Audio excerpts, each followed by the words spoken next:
Hey, hey, the kingdom is the only thing that I need. I single like when I'm taking Visine. Matthew 6:22, the only thing that I mean. Holy Spirit in me, now I'm shining like a high beam. Haters watching cause they wanna be on our team. Monitoring spirits, time to activate the widescreen. Who am I to judge? Pre-repentance, I was not clean. My brother Tate said, please remove this side beam. Demons trying to latch on, they are not me. Trust me, I know that difference, I am not green. We wrestle not flesh and blood, they are not seen. Time to push the button, know that time like a lock screen. Hey, Christ said that we a body, so we got teams. Time to detox the body like we got neem. This little light, I let it shine our praises. Time to aim his light at the world like a Glock beam. The state of Israel, like the U.S., we divided. Every single group in this truth done collided. Which Passover do we keep on undecided? Elders don't even keep it P like Taraji. Ain't got accolades in the spirit, but they cocky. Instead of inspiration from the source, they rather copy. Let's see who wear these fringes when the bullets get the popping. Who willing to die for this truth like Gaddafi? Talking about you in the spirit, you ain't locked in. Hey, some of y'all squares like what they boxing. Devil prevailing over who? What's this nonsense? Christ rose, break the whole game, they cannot win. Ruach HaKodesh is the breath, help me press on. Activate the armor of the Lord, put your vest on. Rock me in air matches to get slept on. Hey, then y'all wonder why y'all out here depressed, huh? You got Pharisees out here acting less strong. Ticket competitions like, who got the best song? Who got the fresh on? Who got connection? Who got the real truth? Who got the text from? Who got the most wives? Who got the most high? Who got the spirit right? Who got they flesh gone? Hey, you should ask that, brother. Hey, gossip got y'all bent like a dad had, brother. Hey, sad fact, brother. Hey, yeah. Matter of fact, got the wisdom, but they're not a power. Matter of fact, can you not perceive the final hour? Matter of fact, is this truly how we rep the album? Matter of fact, ask Juicy on the internet, we getting laughed at. Chef, dog, I really want to spaz, but I'm past that. I ascended way past my past, now I'm past that. I smoke this beat like a spliff, let me pass It's that. like flashing lights, but we the light of the world. You get it? It's like you're supposed to let your light shine. To shine is to emit the light constantly. That's what it means to shine. But in this community, man, it's like we flick the light on and off, flashing lights. Flashback to Caragua when I came in. I was blind to the game then. I used to think it was all love without a buzz to my name then. And then I learned how the game went. Niggas in competition, rappers in the truth all fighting for top position. I thought this was a ministry, really they gotta be kidding. Denied opportunity, they made me their opposition. All I wanted was unity and truly for people to listen. They gave me hatred when I gave them love and wouldn't do a record with me till I made a buzz. I started seeing Israel through different eyes. I learned rappers in the truth really living lives. But it's cool you got the people fooled, as long as you get your likes and 1 million views. I help brothers in real life and never made it news. There's no reward for the genuine, I'm living proof. Even Christ lost in the pick and choose. The people rather have a rabbits than the living truths. Not saying I'm Jesus by a long run, but I can see him crossing me before the song done. Don't put me with them dudes, we do not relate. I gave you fruit from my spirit, they wouldn't bust a grape. Name something that they did other than make a tape. Niggas left and came back, I never took a break. They want favors, I tell them yes like I don't know them. They mad like but I don't trust them far as I can throw them. They say I'm one of the greatest, I'm already knowing. They sabotage when you're on top. Look what they did to Owen.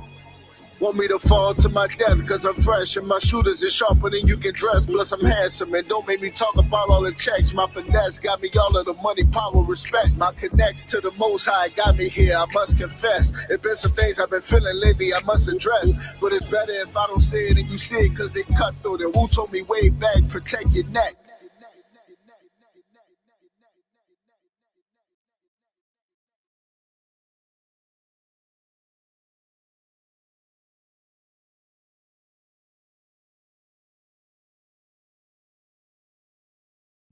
Ya Baraka, Ya Baraka, Yahweh, Yahweh, Waya Shamaka, Waya Shamaka, Yahweh, Yahweh, Yahweh, Yahweh, Panyawa Al Yak, Panyawa Al Yak, Waya Khanka, Waya Khanka, Yahweh, Yahweh. Yasha'aya Hawa, Yasha'aya Hawa, Panyawa al Yaka, Panyawa al Yaka, Wayasham, Wayasham, Laka Shalom, Laka Shalom, Yahweh Bahasham, Yahweh Bahasham, Yahweh Shai, Yahweh Shai, Barak Rapah, Barak Rapah, Yahweh, Yahweh, Yahweh Bahasham, Yahweh Bahasham, Yahweh Shai, Yahweh Shai, Barak Rapah, Barak Rapah, Yasha Allah, Yasha Allah.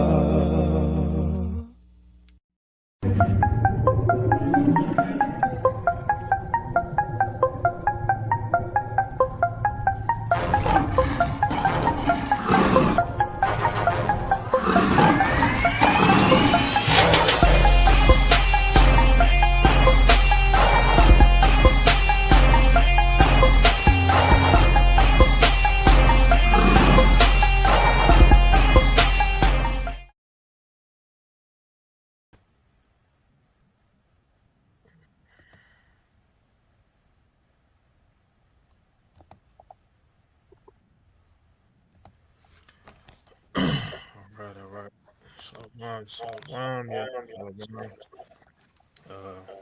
All praise to the Most High. Here for another Sabbath day. Another Sabbath day lesson going out. Gotta give all honor, glory, and praises to the Most High for allowing us to see this day. Because many of us haven't. Many of us haven't seen, you know, made it to this time that we even in right now. Whether we know of the people that have perished or whether we don't. So, gotta give the Most High the glory for giving us breath and our lungs to breathe and to do His will. All right, so you can go ahead, King. Shalom, everybody. Happy Sabbath. Glad to be here. Glad the Most High giving us an opportunity again to see another day. Continue to pray, Israel, because hey, it's a lot of things going on. It's a lot of things that we need to stay focused on and keep our mind on the narrow path. We can't get our mind off these laws. We came so far, so we got to continue to keep pushing. So, other than that, I got nothing else. Go ahead, brother. All right, God. So yeah, man. Everybody, you see the title, right? So this is one of them lessons, man. I wasn't even gonna do this lesson up until like Monday, right? Up until Monday when I woke up Monday morning, I was gonna go in a whole different direction, but I end up having a dream. You know what I'm saying, concerning my son. Nothing crazy happened to him, anything like that. But for those that don't know, my son was diagnosed with autism around the age of 3, between that 2 and 3 age, right? So, um, and it just inspired me. You know what I'm saying? It inspired me to put this class together because my son, he's on a lighter scale of things. Um, but I know it's people that go through it 10 times worse. You know what I'm saying? It's definitely 10 times worse. I have a niece that's also, that's definitely worse than my son is. But, doing this lesson, man, I cried twice, y'all. I ain't gonna hold y'all up. You know what I'm saying? Most I'm willing that, don't happen tonight. But I cried twice during this lesson, just seeing the state of our children. You know what I'm saying? And then eventually, they grow up to be adults and they live with this thing. And I usually don't hear a lot of people. I didn't even think about autism being a thing, until it even struck my son, right? Just being honest, didn't think about it. But I definitely know that it's people that deal with this thing. I know it's people in the truth that is maybe new to it, right? Or haven't experienced it, and maybe they will experience it. So that's what made me do this thing, man. That's what made me do this thing. So I got some scripture. It's gonna be quite a bit of videos. I do have some scripture, and I'm gonna start out with scripture. Oh, I gotta go back and share my screen. I'm gonna start out with scripture, right?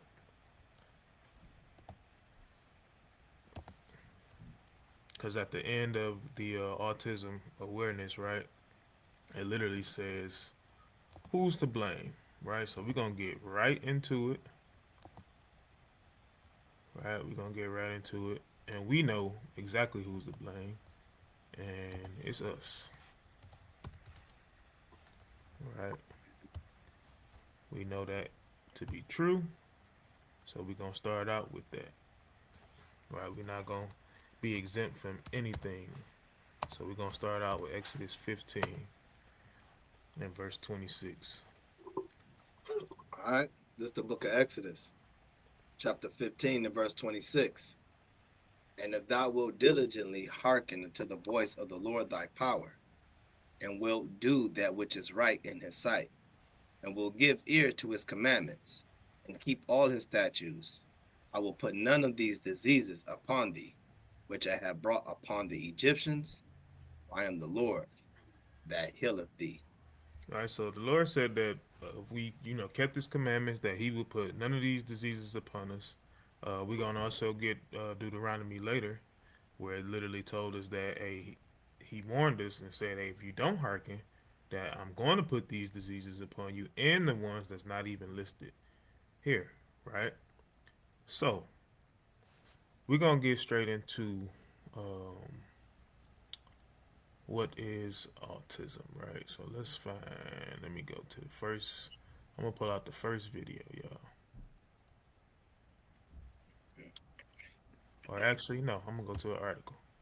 I'm gonna go to the website. Actually, nope, Salaki. We are gonna go to the first video, right? So, gonna go to this first video, Understanding Autism. Why did that pop up like that? I'm trying to hide this thing. There we go. Alright. Just let me know if you can't hear it. If you can't hear it, just don't say nothing at all. Meet Ned. He's a 5-year-old. Lives in a house with his sis Queenie, his mum Liz, his dad Joe, and their pet dog Flip.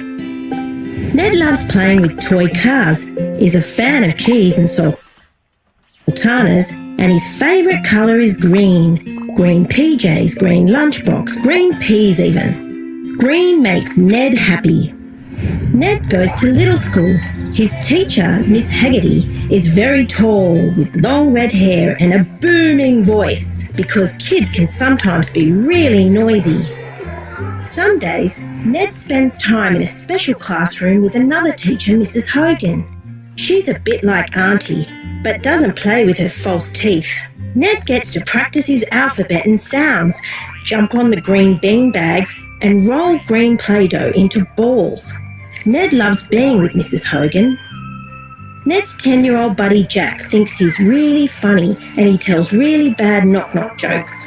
Jack helps Ned when his classmate Tyrone decides to use his lunchbox as a footy. Not cool. For the most part, Ned is like the other little ones, but his story is a bit different because Ned has ASD. That stands for Autism Spectrum Disorder, a lifelong developmental disorder. Which means Ned's the same but different. All right, and I do want to clarify something, right? The autism spectrum disorder, I can't give you the year, but it was just recently changed to that because it used to just be called autism, right? So the reason why it's called spectrum disorder because there's different levels to it, right? You got, of course, you got your real mild side, then you got your heavy side, to where it's even children that are nonverbal, right? And it could strike at any time, which is the messed up part about this thing. It could strike at any time. It could be, they might be fine when they're younger, and you can develop this when you get older, right? It's not very, very many cases like that, but it's definitely something that's possible, right? So it's called the spectrum disorder because it goes from level to level, right? No two kids on the autism spectrum are the same, but there are some common behaviours you might pick up on. Sometimes children on the spectrum have trouble talking, playing, and being with other people. They might show this by not looking at you, avoiding eye contact, not smiling or using other facial expressions, talking over the top of you or being really loud when you need them to be quiet. Children on the spectrum sometimes like routine and repeating things. They might like to do something over and over and over again. Copy words and phrases, saying them repeatedly instead of talking. Repeat the same movements like rocking back and forth. Keep asking the same question, lining up objects. Be fussy eaters, only eating certain foods. Get upset if routines change, like driving a different way to school. Little ones on the spectrum might have more sensitive senses, like hearing, taste, touch, such as brushing their teeth, which to them feels weird, or too much noise, like in a playground or a big family group. Sometimes they might refuse to eat a food because it smells or they don't like the texture. You might notice these things a little or a lot, as early as when they're bubbers. Grandma was the first one to notice Ned didn't answer to his name when he was a bubba. No matter how hard Grandma tried, Neddy, Neddy Bubba, Ned just looked away. Grandma also cared for Ned's cuz Billy, who was around the same age. After a while, Grandma was sure Ned was the same, but different. Why wasn't Ned playing peekaboo and looking at her when she blew raspberries? He was nearly 2, and Ned didn't goo or gar like the other bubbers and wouldn't play with Grandma, Billy or anyone.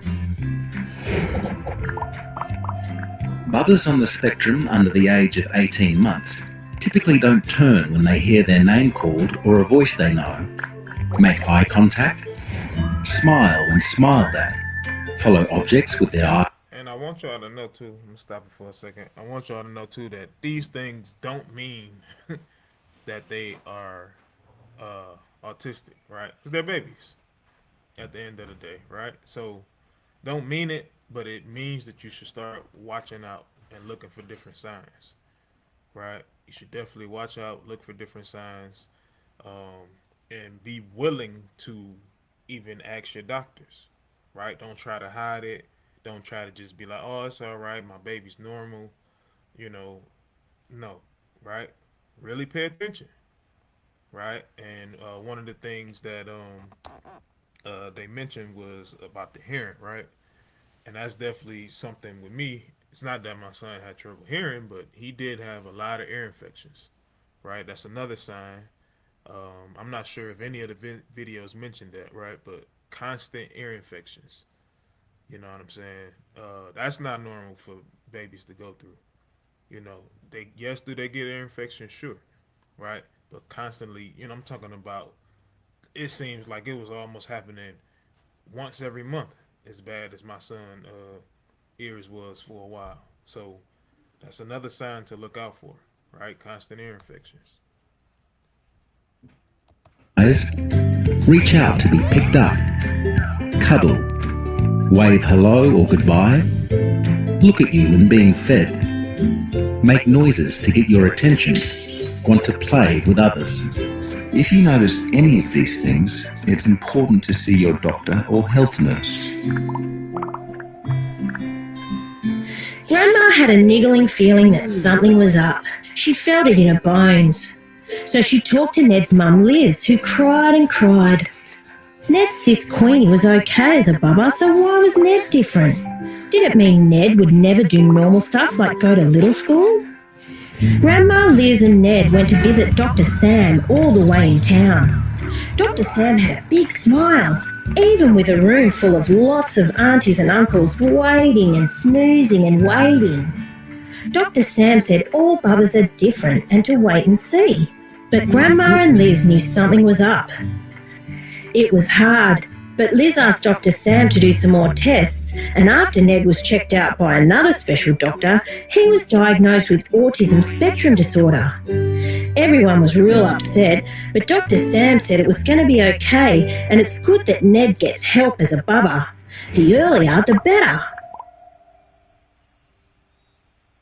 Getting help early for your bubba and family is really important. It means the earlier your bubba will learn new ways to talk and play and be with people, the better he or she will do at school and later on in life. You and the family will be able to learn new ways to help bubba at home.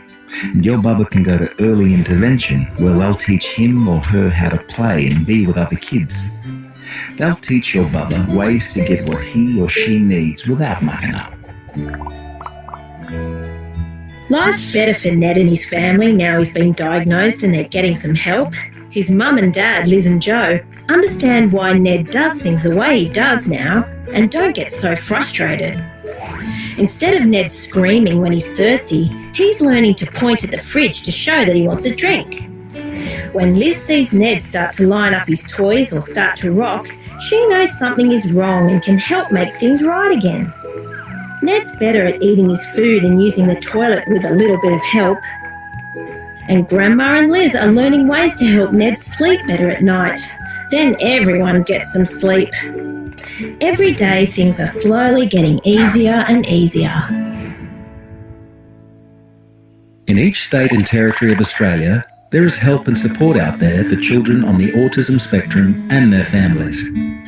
Autism Queensland, Aspect Autism Spectrum Australia, Autism Association of Western Australia, Autism South Australia, Amaze Victoria, Autism Northern Territory, Marymead Australian Capital Territory, Autism Tasmania.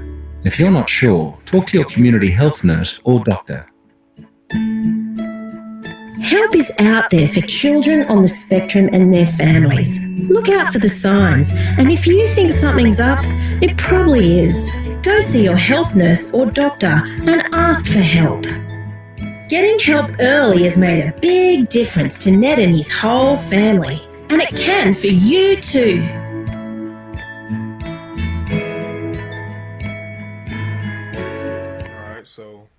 Don't be discouraged, y'all.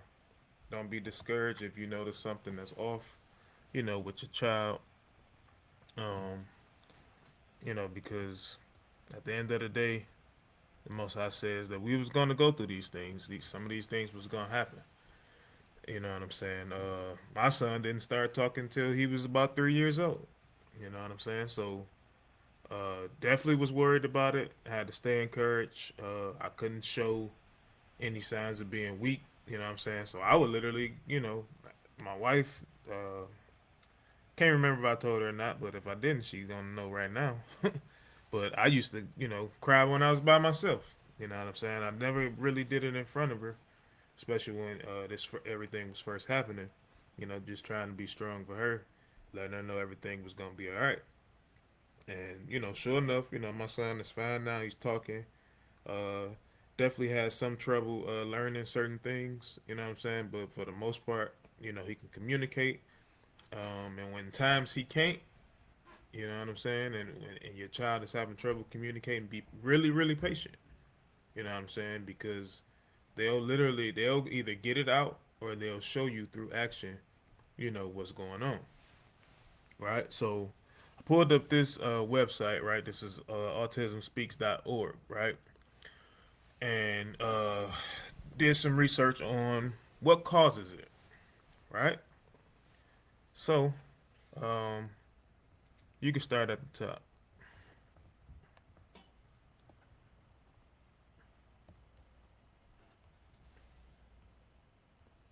Can you hear me, Mike Allen? Slack, I have my mic mute. Slack it. Okay, cool. All right. What causes autism? Researchers believe autism spectrum disorder develops through a complex interaction of genetic and environmental influences during early brain development. Mm-hmm. No single cause of autism has been identified, and vaccines do not cause autism. All right, so now they're saying that vaccines don't cause autism. They're literally saying that it's genetic and your environment is the thing that causes that, right? Now, this is literally the autismspeaks.org. CDC used to say the same thing, right? But we're going to, after we finish reading this, we're going to see We're gonna watch a video and then we're gonna go to the CDC website to see what they're saying. All right. So go ahead, keep going. Key takeaways on what causes autism. One, autism does not have a single known cause. All right. So I would agree with that. Right. You can't just blame, the genetics, meaning the parents. Right. You can't blame just the environment. You can't just say it's just vaccines only. Right. It's not a single known cause at all. Right. For number two. Two, research suggests autism develops from a combination of genetic and environmental influences. Mm-hmm. Three, genetic factors play a major role in autism risk. Fourth, certain prenatal and early life environmental factors may increase autism risk. And number five, vaccines do not cause autism. Right. So as we can see, they literally, hey, it says that vaccines don't cause them again. It says that one more time. Right. So you don't have to read these. I'm gonna just show it. As we can see, these are some autism risk factors. All of these things listed here. Right. The oxygen deprivation from birth complications. You know what I'm saying? Your baby not getting the right amount of oxygen. Maybe the umbilical cord got wrapped around the baby's neck, during birth or while they was in the womb and they had to do emergency surgery.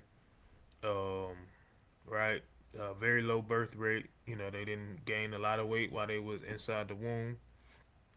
Um, it's a bunch of different things that's listed here. I'm not gonna name every last one of them, right? But we see the things that's listed, where these things could come from, right?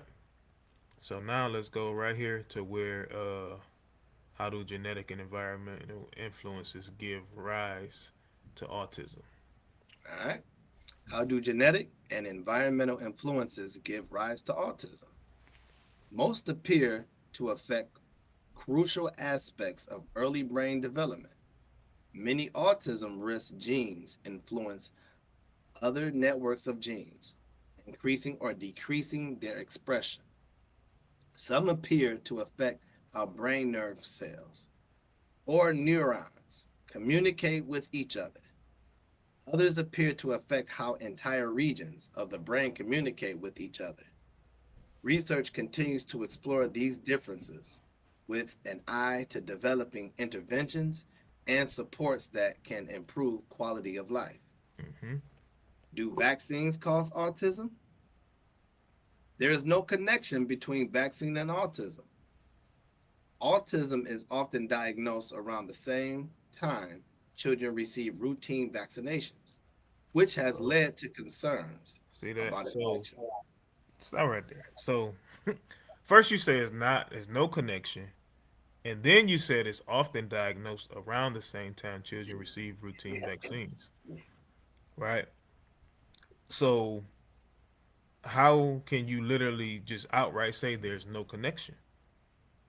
Right? Let's keep going because we're gonna get into it. But decades of scientific research have confirmed that vaccines do not cause autism.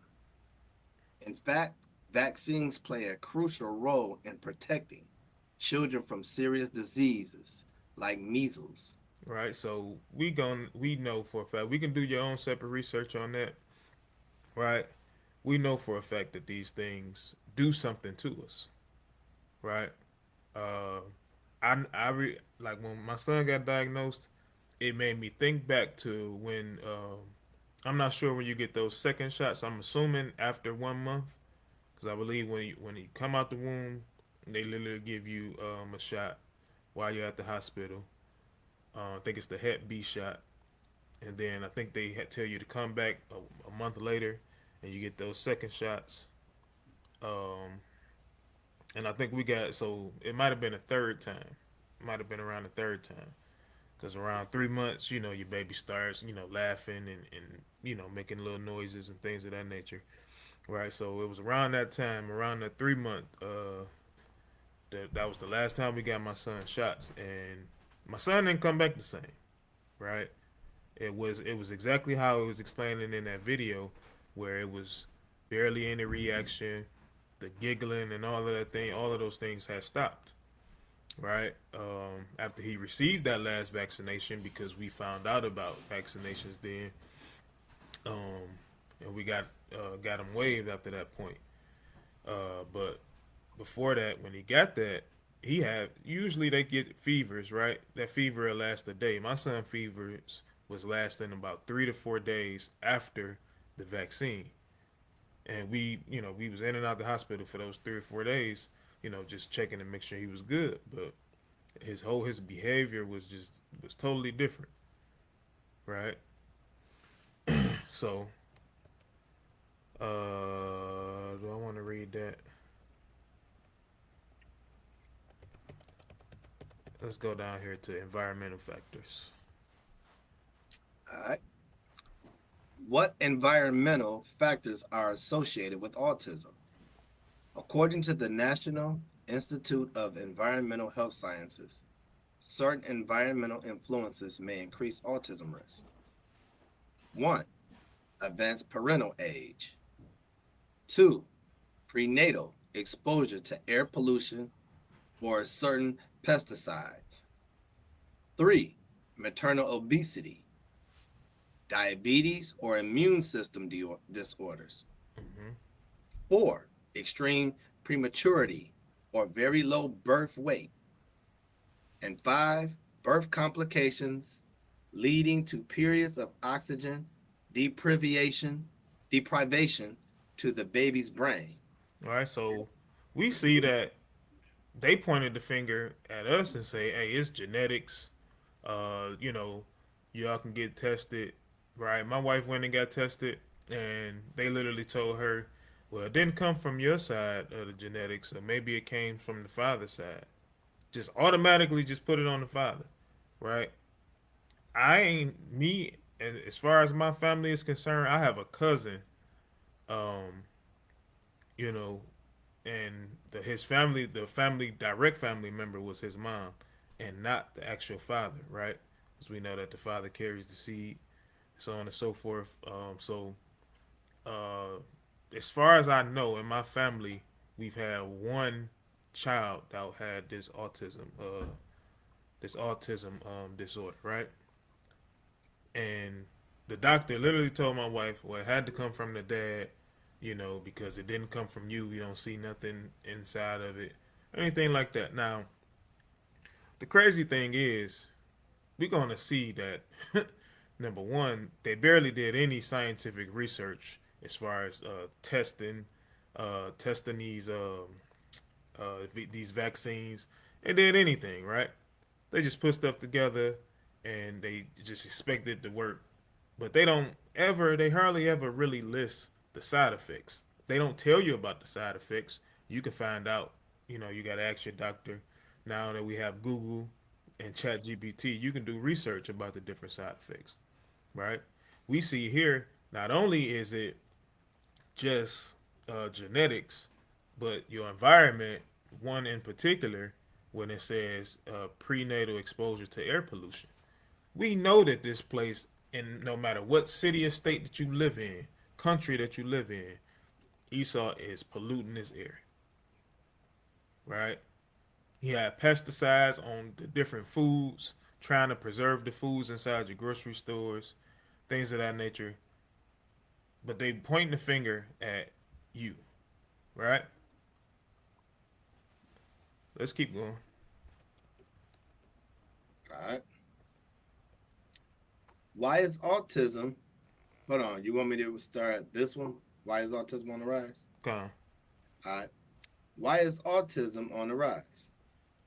Autism prevalence has risen due to increased awareness of autism, broader diagnostic criteria for autism. Stop right there. Stop right there, right? So this is a big one, right? This is a big one. So this is why I say pay attention to your child and um, don't just take their word for it, right? Even when they say it, because they're gonna just say, let's say for instance, your child is 12 months and they're not speaking at all. They'll automatically diagnose them with that, right? Because there's a broader diagnostic and criteria for autism. Why? Because they're trying to catch it as early as possible. So just because they say it, don't mean that your child has it, right? It's just that they're putting them on the scale. That's why it's called a spectrum. They're just gonna put them on there anyway, right? We'll go ahead. Improve screening tools and standardized screening process. These factors have led to earlier detection and more diagnosis. 1. Changes in diagnostic criteria. Diagnostic guidelines have evolved from the DSM-3 to the current DSM-5, broadening the definition of autism. The modern autism diagnosis now includes people with lower support needs who previously got a different diagnosis, who were overlooked entirely. And that was for them doctors telling you, hey, don't worry about it. Ain't nothing wrong. It's too early to tell, right? They started getting in trouble for that. Right? They started getting in trouble for just shunning you away, right? As we can see on multiple occasions, we've seen that there's no connection between vaccines, right? So now let's check this video out. Let me grab it right here. Hit the books and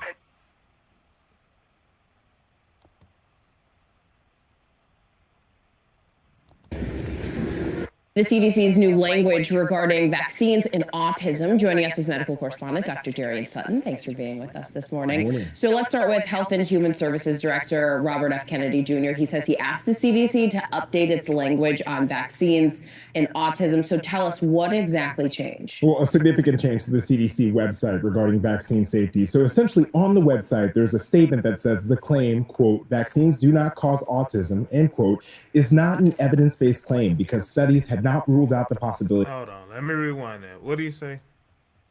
What did he say? Autism, end quote, is not an evidence-based claim because... Stop right there. It's not an evidence-based claim, which means they didn't really do a research.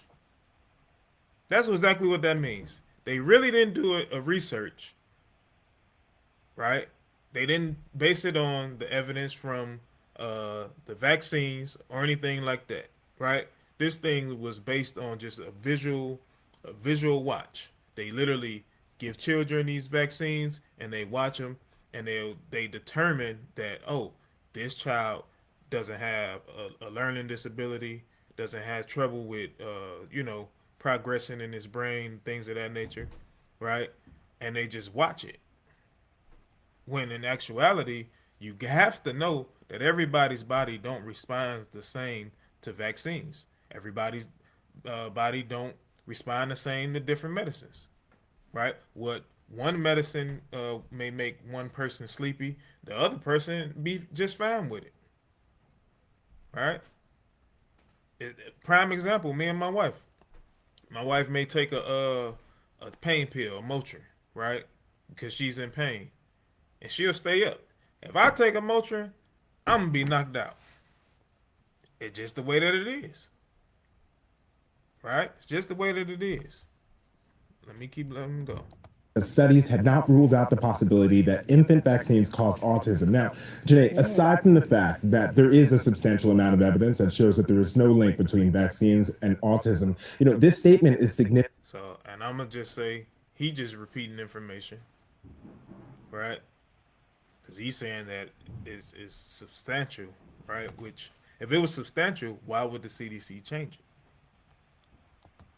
From the CDC, Premier Health Institute, leading a lot of public opinion. And it's a statement that is not based in evidence. There's no new study that shows any association between vaccines and autism. And Janae, in practice, over 5 million participants, that's how large these studies are, show continuously over 40 different states that there is no association between vaccines and autism, and it's not consistent with our current reality. We're seeing a decrease in vaccination rates and a rise in the diagnosis of autism. Last year, half the states in the United States saw a decline in vaccination rates compared to the year prior. Do you think it'd be fair to characterize that statement from many medical professionals as alarming? It is alarming and it's concerning because it's shifting moms and dads who are trying to make this difficult decision and adding unnecessary fear. And it's so important for parents to understand that when you're looking at these options, the risk of an infection and complications far exceed the risk of vaccines that we use to prevent them. And your risk of exposure to these diseases, Janae, is almost certain. For example, this year we saw 45 outbreaks of measles at least. That's triple the number we saw last year. We're seeing rising rates in the country, 90% over the 90. And I'm gonna tell y'all something about these numbers here. They all they do is just they stuff the pillow on these numbers just to try to get you to come get vaccinated. You know what I'm saying? That's all they do. They did the same thing with COVID. You know what I'm saying? They plump up the numbers of deaths that probably didn't happen. Of course, I can't outright prove it, but we just know the wickedness of Esau. We know how they do. We know how they rock. We know how they gonna try to get you to get the vaccine. If they try to tell you that such and such amount of people died from it, you gonna want to try to preserve your life, and you gonna say, "Hey, they telling me that this vaccine worked, so I'm gonna go get it." So now they're trying to say that it's measles outbreaks all over again because people not getting vaccinated like they was before, right? Okay, I haven't known nobody with the measles, but it don't mean that nobody has it. But again, we know what they do. That's it for that, right? So let's go to the CDC website, and we're gonna read exactly what the brother said, right? Because we're not just gonna take it just because they're on the news. We're gonna go to it for ourselves. But this is the CDC website, as y'all can see, right? So we see it's autism and vaccines. So we can start right here at the key points.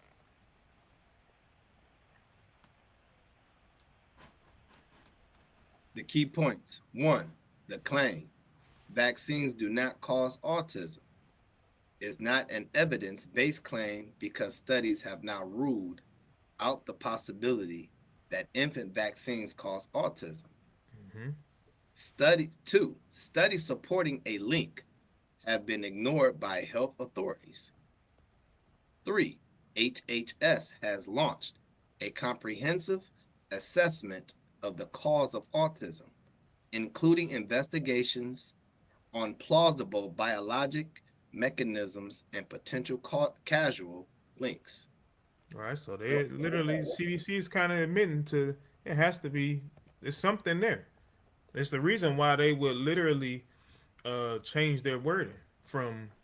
Now we see that the one website is the Autism Speaks, but like I said, CDC used to say the same thing that vaccines do not cause autism. Now they're saying that it's not an evidence-based claim because now if you put that there, you can stop from lawsuits. You can't be sued for getting your children vaccinated, so on and so forth. Right? So, no, no, no. I'm gonna jump down because that's kind of a lot of repeated information. All right, so let's start right here. All right. Background.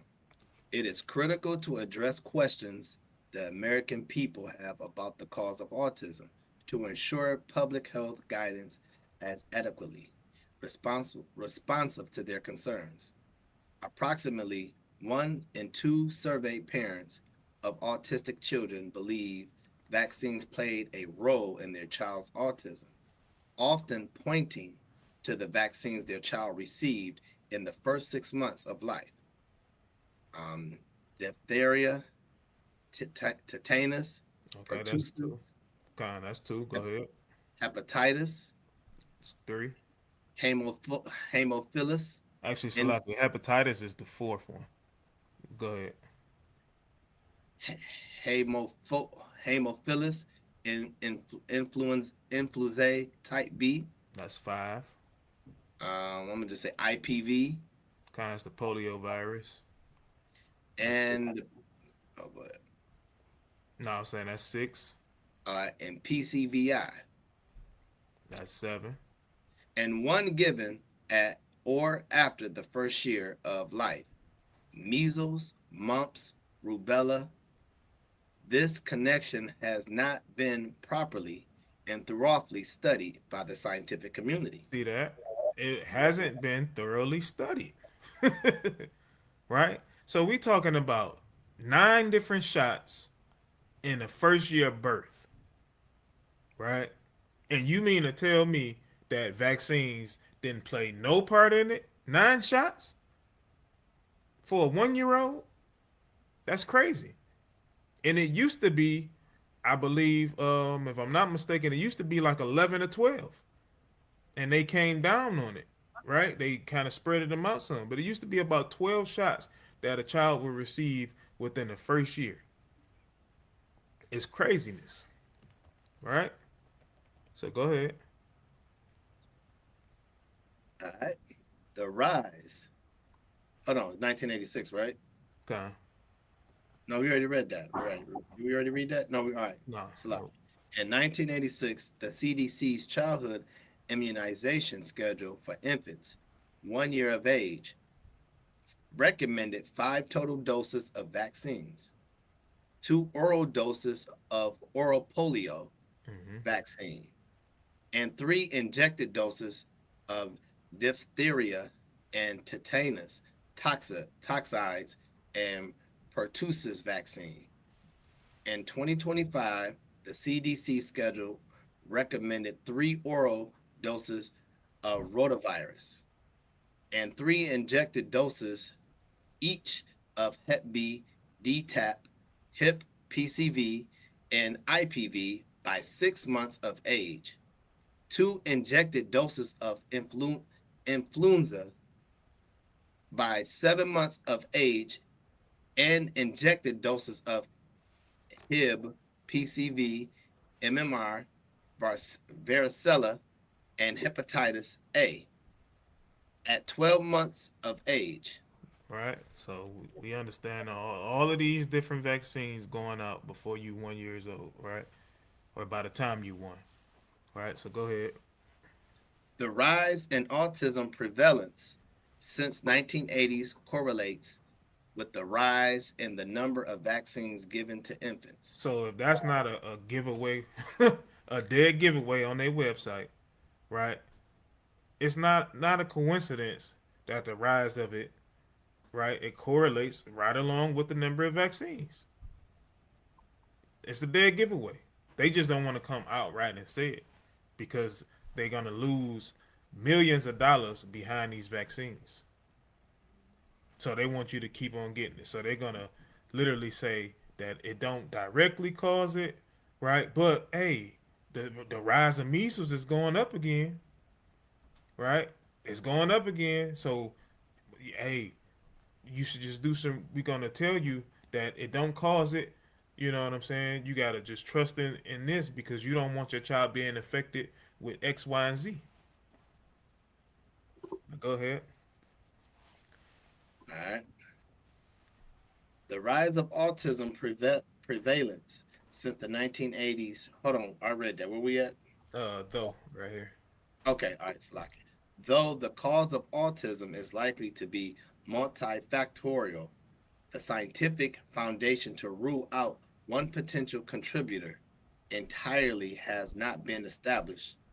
For example, one study found that aluminum adjuvants in vaccines had the highest statistical correlation with the rise in autism prevalence among numerous suspected environmental causes. Correlation does not prove causation, but it does merit further study.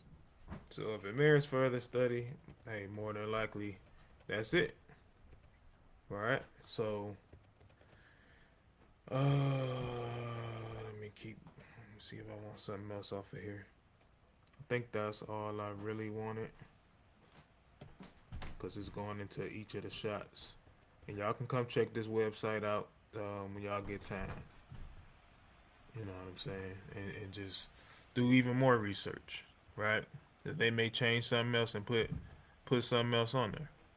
So now let's go into Esau, right? Mercury is toxic to the. Right. So we've seen that it mentions aluminum, and we're gonna go with whoever this former congressman is, right? So let's see what he was saying. Mercury is toxic to the human brain, and neurological problems have been caused by mercury, and mercury should not be in vaccines. My grandson got 9 shots in one day, 7 of which had mercury in it, and he became autistic in a very short period of time.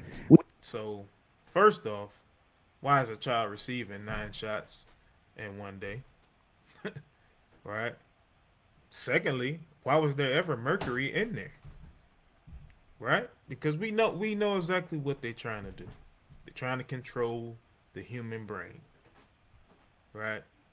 Which is the reason for the COVID shot. They're trying to control the human body.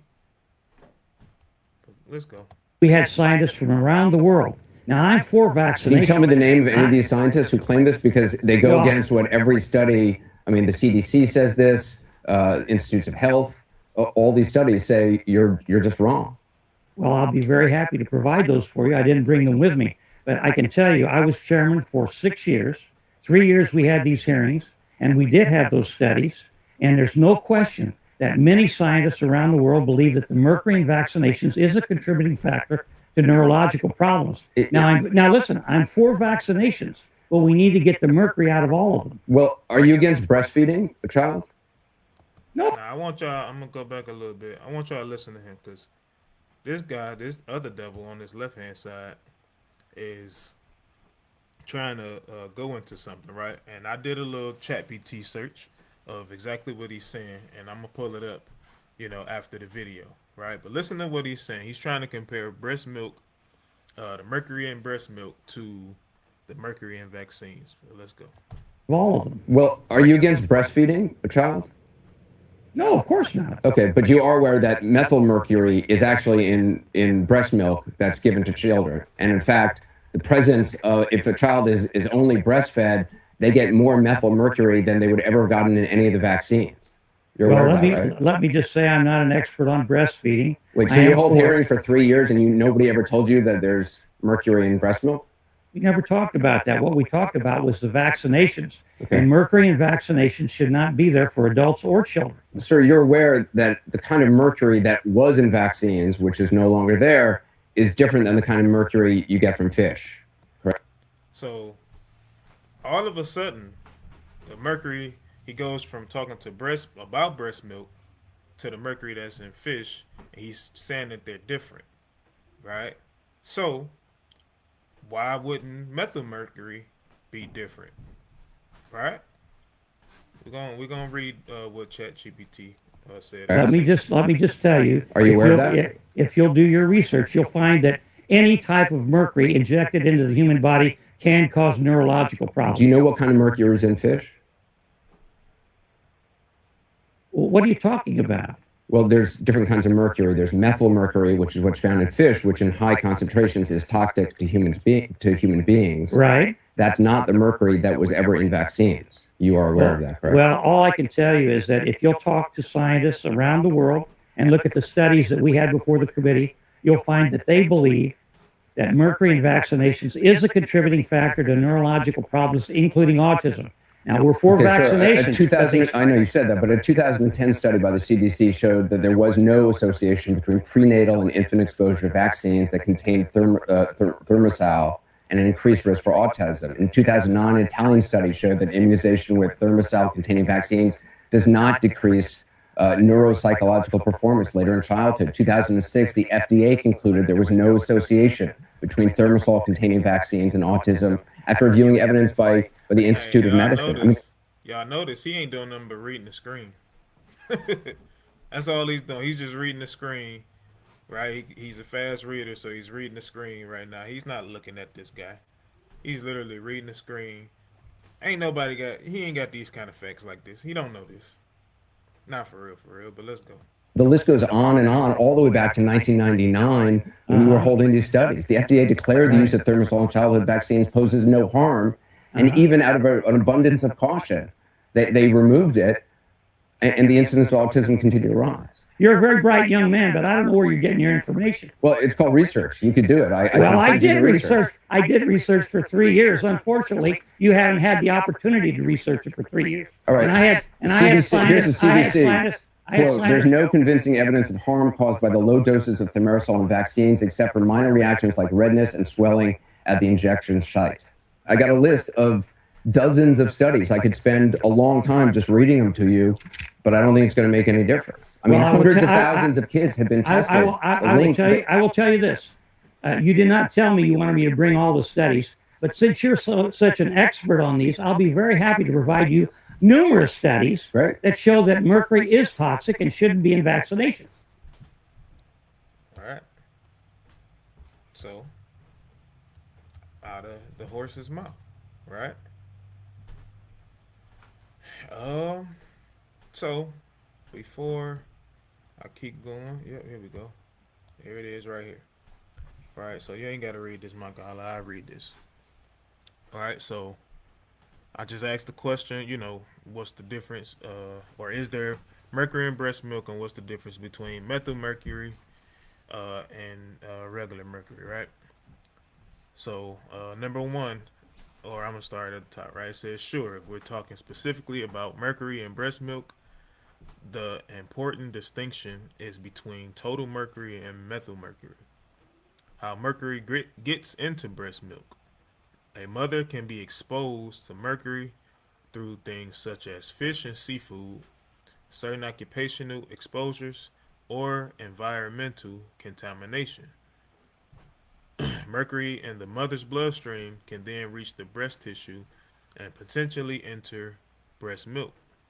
However, the amount in the chemical form matters, right?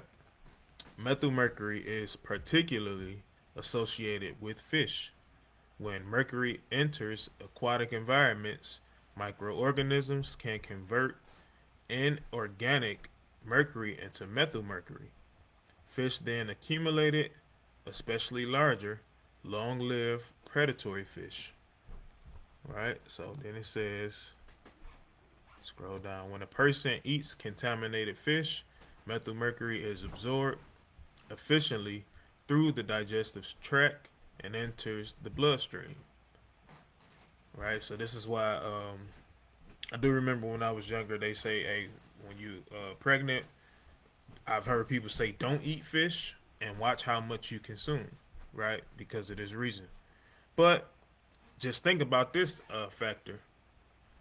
Now, most of us that have children now have been vaccinated, which means we've been vaccinated with the vaccinations that had the mercury in it. I don't think they took that mercury out until around 99, 2000, right? That's when that mercury was removed from the vaccine. So that stuff is in our bloodstream. So now when we have children, we're passing it down, right? That mercury may not have affected us, or those vaccinations may not have affected us the way, you know what I'm saying, because our bodies fought it off somehow, right? Because the Most High made us special above all people. So our bodies fought it off. But now a lot of the people and a lot of the rise in autism is stemming from us, right? Because what's inside of us, right? And it's due to them putting it in us, but they don't want to, be responsible for that.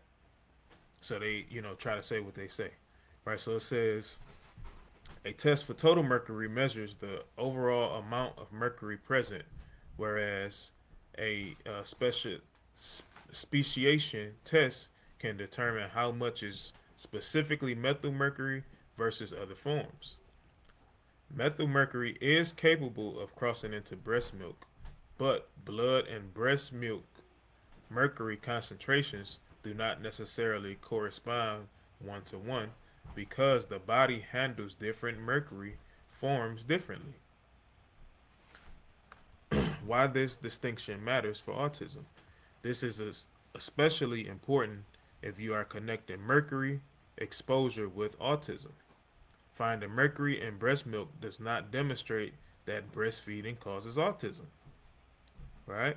So the devil was trying to say that, hey, it's more likely that a child could get this mercury in him, through this. If your argument is that mercury is causing autism, then hey, it could just be coming from the breastfeeding, right? Well, guess what? If they weren't doing all of the crap that they was doing, you wouldn't have to worry about it, right? But it goes on to say, mercury is neurotoxic, is a neurotoxic substance at sufficiently high exposure, but autism is a complex neurodevelopmental condition with strong genetic and developmental contributions. Evidence does not establish mercury in breast milk as a cause of autism. Also, the presence of a chemical doesn't by itself establish harm, right? You got to check the dose, the chemical form, timing of exposure, and duration matter, right? All of these things matter. So before I go to any other videos, I really don't have to play this one because we kind of went over that already. So let me go back to the scripture because I want to go to Deuteronomy now, y'all.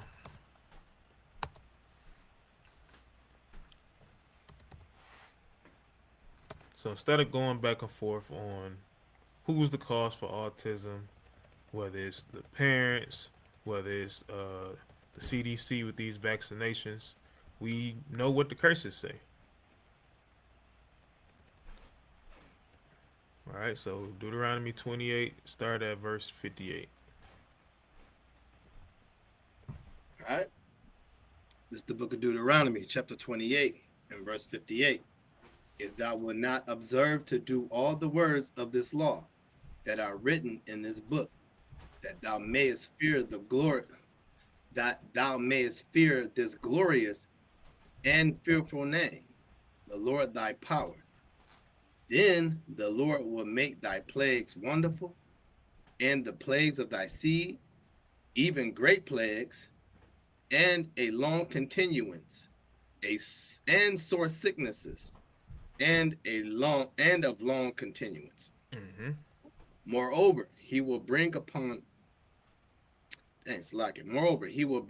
thee all the diseases of Egypt, which thou wast afraid of, and they shall cleave unto thee. Also, every sickness and every plague which is not written in the book of this law, them will the Lord bring upon thee until thou be destroyed. See, it's the Lord that's brought upon them, right? He said in verse 59, it's a long continuance. So you're gonna have some people that never really grow out of this, right? And they never grow out of it, right? Because we're gonna see some. I think I got a video in here, if I did save it, where a brother literally was saying that, they can be, high function, you know what I'm saying, autistic, right, on that spectrum. They can be high function, they can seem normal, but then just out of nowhere, they're not as productive as they used to be or once was, right? Out of nowhere. And it seems like it's out of nowhere, but it's literally that the neural passage being blocked by something that's not allowing them to be as productive, not allowing them to tap in to a particular energy or a particular thought frame that they once had. And it could happen at any point in their life. You know what I'm saying? It can happen at any given time. We don't know, but we understand that the Lord is what brought this sickness upon us, right? So we got to understand that we have to repent and keep commandments in order for this thing to be right, right?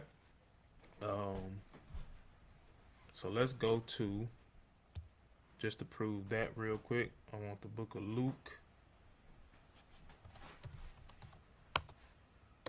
Because we're going to see a different type of sickness right here, right? So let's start at verse 17. All right, this is the book of Luke, chapter 5, and verse 17. And it came to pass on a certain day, as he was teaching, that there were Pharisees and doctors of the law sitting by, which were come out of every town of Galilee and Judea and Jerusalem, and the power of the Lord was present to heal them. Mm-hmm. And behold, the men brought in a bed a man which was taken with a palsy, and they sought means to bring him in and to lay him before him. All right, so here's a brother that's paralyzed, right? So we understand in verse 17, at the end of it, it says the power of the Lord was present to heal them, right? And the part of them was the man in the bed, right? Keep going. And when they could not find by what way they might bring him in because of the multitude, they went upon the housetop and let him down through the tilling with his couch into the midst before Yahushua. And when he saw their faith, he said unto him, Man, thy sins are forgiven thee. And the scribes and the Pharisees began to reason, saying, Who is this which speaketh blasphemies? Who can forgive sins but Yahweh alone? All right, so the Pharisees trying to trip up Yahushua, right? But go ahead. But when Yahushua perceived their thoughts, he answered, and he answering said unto them, What reason ye in your hearts? Mm-hmm. Whether it's easier to say, Thy sins be forgiven thee, or to say, Rise up and walk. But that ye may know that the Son of Man have power upon earth to forgive sins, he said unto the sick of the palsy, I say unto thee, arise and take up thy couch and go into thine house. And immediately he rose up before them and took up that whereon he lay and departed to his own house, glorifying Yahweh. Mm-hmm. And they were all amazed, and they glorified Yahweh and were filled with fear, saying, We have seen strange things today.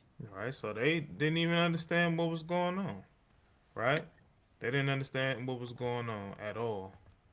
I want to check out something real quick. I'm just going here. Uh,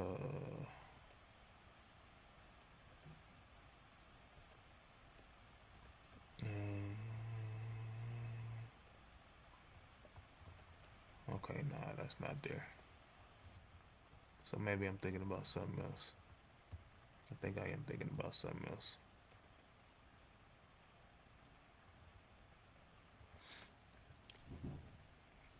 But hey, all praise to the Most High, right? So we see that these things can happen, right? A man that's paralyzed, he's in his bed. It's no telling how long that brother was paralyzed. But at the end of the day, we see that you can be healed, right? And it's no different with any of these diseases or different type of whatever you want to call them, right? If you want to call them diseases, you want to call them disabilities, whatever word you want to use, it could all be healed, right? Through the power of the Most High. If the Most High wants to heal a man or woman, boy or girl, he's going to do that. And I want to show something. I want to show something else, right? So let's go to the book of Exodus, because with their expertise, right, and I got the air quotes, it's one person in the Bible that would have been considered autistic, right? And we're going to go to it. We're going to read it. And we're going to see why. Because that autism, a lot of stuff is at hand with that, right? The speech delay, not being able to articulate what you're trying to say, so on and so forth, right? So I'm not sitting there saying that Moses was autistic, but on the way that they have the scale graded today, they would consider him as such, right? But let's see how great Moses, because we know how great he was, right? But let's read the scripture just so we can see the comparison, right? So start at verse 6. All right, this is the book of Exodus, chapter 4, and verse 6. And the Lord said furthermore unto him, Put now thine hand into thy bosom. And he put his hand into his bosom. And when he took it out, behold, his hand was leprous as snow. And he said, Put thine hand into thy bosom again. And he put his hand into his bosom again, and plucked it out of his bosom. And behold, it was turned again as his other flesh. And it shall come to pass, if they will not believe thee, either hearken to the voice of the first sign, that they will believe the voice of the latter sign. And it shall come to pass, if they will not believe also these two signs, neither hearken unto the voice, that thou shalt take of the water of the river and pour it upon the dry land. And the water which thou takest out of the river shall become blood upon the dry land. Mm-hmm. And Moses said unto the Lord, O my Lord, I am not eloquent, neither heretofore, nor since thou hast spoken unto thy servant, but I am slow of speech and of a slow tongue. All right, and of a slow tongue. So a lot of us just chalk that up to, oh, he just had a stuttering issue. And it wasn't just that, right? It wasn't just that. So let's get, I want to get slow of speech, right? So let's get this slow in the blue letter, right? So heavy, great, heavy, massive, abundance, numerous, right? Right here, number 4, hard, difficult, burdensome, right? So it wasn't that he was just stuttering. It was literally hard for him to get out what he was trying to say. Just like it is with a lot of children. We talking about the ones that's on the verbal scale, right? Because you have your verbal and nonverbal, right? So the ones that is able to talk, it's hard for them to get it out sometimes, right? It could be because of nerves, right? The nervous system is just all over them. You know what I'm saying? They may think that, hey, they asking me this because I'm in trouble, right? Sometimes I have to calm down when I'm dealing with my son, because if I'm raising my voice, it's putting him on alert. Uh-oh, hey, something is going on. You know what I'm saying? Let me try to, I can't think of what to say, right? I literally have to calm my voice down, calm myself down, grab him, hug him, and tell him, hey, no, it's all right. You're not in trouble. Just let me know what happened. You know what I'm saying? Or if it's a question, if I'm helping him with his homework, a lot of times, whether it's math or whatever, he's better at math than he is at any other subject. But, even with certain math problems, I have to grab him. I'm like, hey, put the pencil down. You know what I'm saying? Hey, son, you super smart, son. I know you know the answer. Take your time. Don't rush. I'm like, you ain't got to beat no clock. The TV channel, it'll be there. Just take your time. I had to grab him. You know what I'm saying? I hug him, and we get back to doing this work, and then as soon as we done doing this work, he give me another hug. You know what I'm saying? You have to, as a autism parent, right? You have to literally take your time, right? Yelling is a bad option almost in all cases, right? It don't mean you let them get away with everything, but that yelling, it sets off something in them, right? So when it says, when we was looking at the different websites, the environmental aspect of it, that's a part of the environment, right? Create a safe environment for them and allow them to get what they're trying to get out, right? So we can see Moses fitting this description.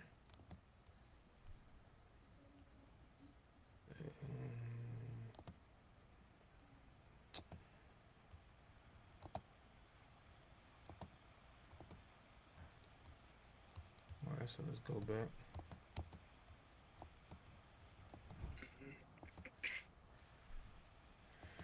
All right, verse 11. And the Lord said unto him, Who have made man's mouth? Or who maketh the dumb or deaf or the seeing or the blind? Have not I the Lord? See that? The Lord is letting him know, I know how I made you. And guess what?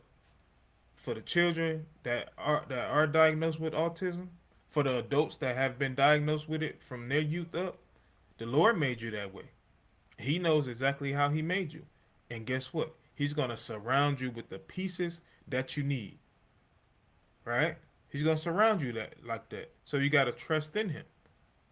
Right? So this is what he's telling Moses. Now, go ahead, verse 12. Now therefore go, and I will put with thy mouth, and teach thee what thou shalt say. Mm-hmm. And he said, O my Lord, send, I pray thee, by the hand of him whom thou wilt send. Mm-hmm. And the anger of the Lord was kindled against Moses. And he said, Is not Aaron the Levite thy brother? I know that he can speak well. See that? The Lord knows he can speak well. Moses knows he can speak well. Right? Go ahead. And also, behold, he cometh forth to meet thee, and when he seeth thee, he will be glad in his heart. And thou shalt speak unto him, and put words in his mouth, and I will be with thy mouth, and with his mouth, and will teach you what ye shall do. See that? The Lord let him know, like, I'm gonna tell you what to tell to Aaron. Aaron is gonna know how to put the eloquency on the speech that he needs to put on there. He's gonna make it all make sense, right? Aaron is your brother. He understands you. He understands what your issue is. So I just need you to say these certain things, and then Aaron is gonna go forth and literally, articulate it in a way that people could actually understand and get, right? Without no questions being asked. But go ahead. And he shall be thy spokesman unto the people, and he shall be, even he shall be to thee instead of a mouth, and thou shalt be to him instead of Yahweh. Right? So we see that, right? He had help. So I'm gonna go get some more videos. You want to grab anything before I go? Keep going. Yeah. I was gonna save a little bit to it, but I also understand where you're coming from of dealing with a child with autism. My son doesn't have autism, but it has similar traits. My oldest son, he has 5P minus, right? Let me pull that up on my screen real quick. Let me share that. Do it all automatically take mines down, or you can take it down. Okay. So let me add mine to the stage real quick. Share the screen. So a lot of people may not know what 5P minus is, right? Is my screen being shown? Okay. All right. So I didn't know what 5P minus is. My son is 11 years old. We didn't find out that he had this type of situation, I say probably at the age of 9. Now, me and my wife, we seen things, and we know that he been through a lot as a baby. From the time he was born, his pigmentation was bad. It was like he had a lot of spots on him, like vitiligo, but it wasn't. They called it cradle cap, right, from his head. So he was losing his hair as a baby, and he had all these little white spots, and it spread it all over his face. Now, at the time, me and my wife constantly taking him in. Then we find out he had tongue tie, right? Because when we would feed him, he couldn't take the real sources of the breast milk. Cause my wife breastfed all the kids, but my oldest son, he couldn't get all the nutrients that he needed because he had this thing called tongue tie. So it's a little thing. A tongue tie is something that's underneath your tongue, with that little line that you have on your tongue underneath it. He had too much skin, and they had to cut it down. So they had to cut that thing down on him. So when they cut it down, they had to put certain, of course they had to put him under because he was a baby, and we didn't understand why he wasn't taking all the milk. So then he finally got it, so on and so on. But we know that at the time we were vaccinating him, and we didn't understand about the vaccination because, hey, we were taught when we were growing up, hey, they got to get vaccinated. We got to make sure they got their medical records, prepare them for when they get ready for school. We understood that, right? That's what we went by. And we wasn't in the truth at the time either. So, long story short, we just started seeing things that was just like kind of different. You know what I'm saying? So I couldn't tell because this was my first baby boy, so I didn't understand it. So when I really picked up with my daughter, when she came into play, and we understood then, this is the time we came in the truth before she came, so we knew not to get her vaccinated. So when we seen how she was operating and growing to herself, we kind of like put two and two together. Like, oh, hold on, we didn't give her none of the shots. She never been poked with anything, but our son picked up a lot of the shots. Now I do have an older daughter, but she didn't pick up none of those traits. But from us getting educated, knowing what was in those shots and what they were doing, we was like, you know what, we're not doing that no more. So we still kind of brushed it off. We kind of still looked at it like it is a little bit something different about them, but we don't know. So all praise to the Most High. How we found out was a woman just called my wife phone out of the blue, and she was saying that, hey, your son may have some type of disease that you guys may want to look into. And we like, what? Like, what they talking about? Like, say no doctors told us this. So, hey, we just like, hey, what the heck? Let's just go see what it is then. But we didn't think nothing of it. We just say, hey, this is what they're gonna do. So they said, hey, he could be eligible for disability. So we like, we kind of was gonna brush it off, like, man, he good, we was like, he good, man. We ain't about to let them say things of what our son has, and we know he may have a little bit of something, but we know he fine. He fine. So long story short, we just go ahead and like, we gonna see. Then he comes back with he was diagnosed with 5P minus syndrome. So with the 5P minus syndrome, I just typed it in the AI overview just in case people don't understand it or never heard of it. It is a 5P deletion syndrome, also known as Cry-de-Chat syndrome or cat-cry syndrome, is a rare genetic condition caused by the missing piece of the short arm on the chromosome 5. So what it is that my son has a duplicate chromosome in his brain and a missing chromosome, right? So then it says it affects about 1 in 22,000 babies and is marked by a high-pitched cry that sounds like a cat. Now, when we heard that, we just thought he just had a little loud cry. Never thought nothing about it. Then these are the signs: a high-pitched cat-like crying infancy, intellectual disability, and development delays. So we did recognize the delays. We did recognize the delays, right? So, but we was thinking like he gonna grow into himself, right? And I still believe he's gonna grow into himself. Like, I don't put that on him, but we understand that's what diagnosed him with, right? So then it said low birth weight and weak muscle tone. That didn't fit my son. My son was real chubby, right? He was one of them chunky babies, right? Then it said a small head size. My son don't have a small head size, right? So he didn't fit that criteria. And it said a distinct facial features like wide set eyes and a small jaw. My son don't necessarily have that, but what he does have, like certain, it also does affect your mouth, your teeth. So you get ingrown teeth that you have to be on top of these things. So me and my wife, we be on it. We got to make sure we take care of these things. But I understand when you're dealing with these with these situations as a parent, it's not the easiest thing. Like, patience is your best weapon because you're so quick to lose patience, and you sometimes forget that they are battling with these things because you don't understand it.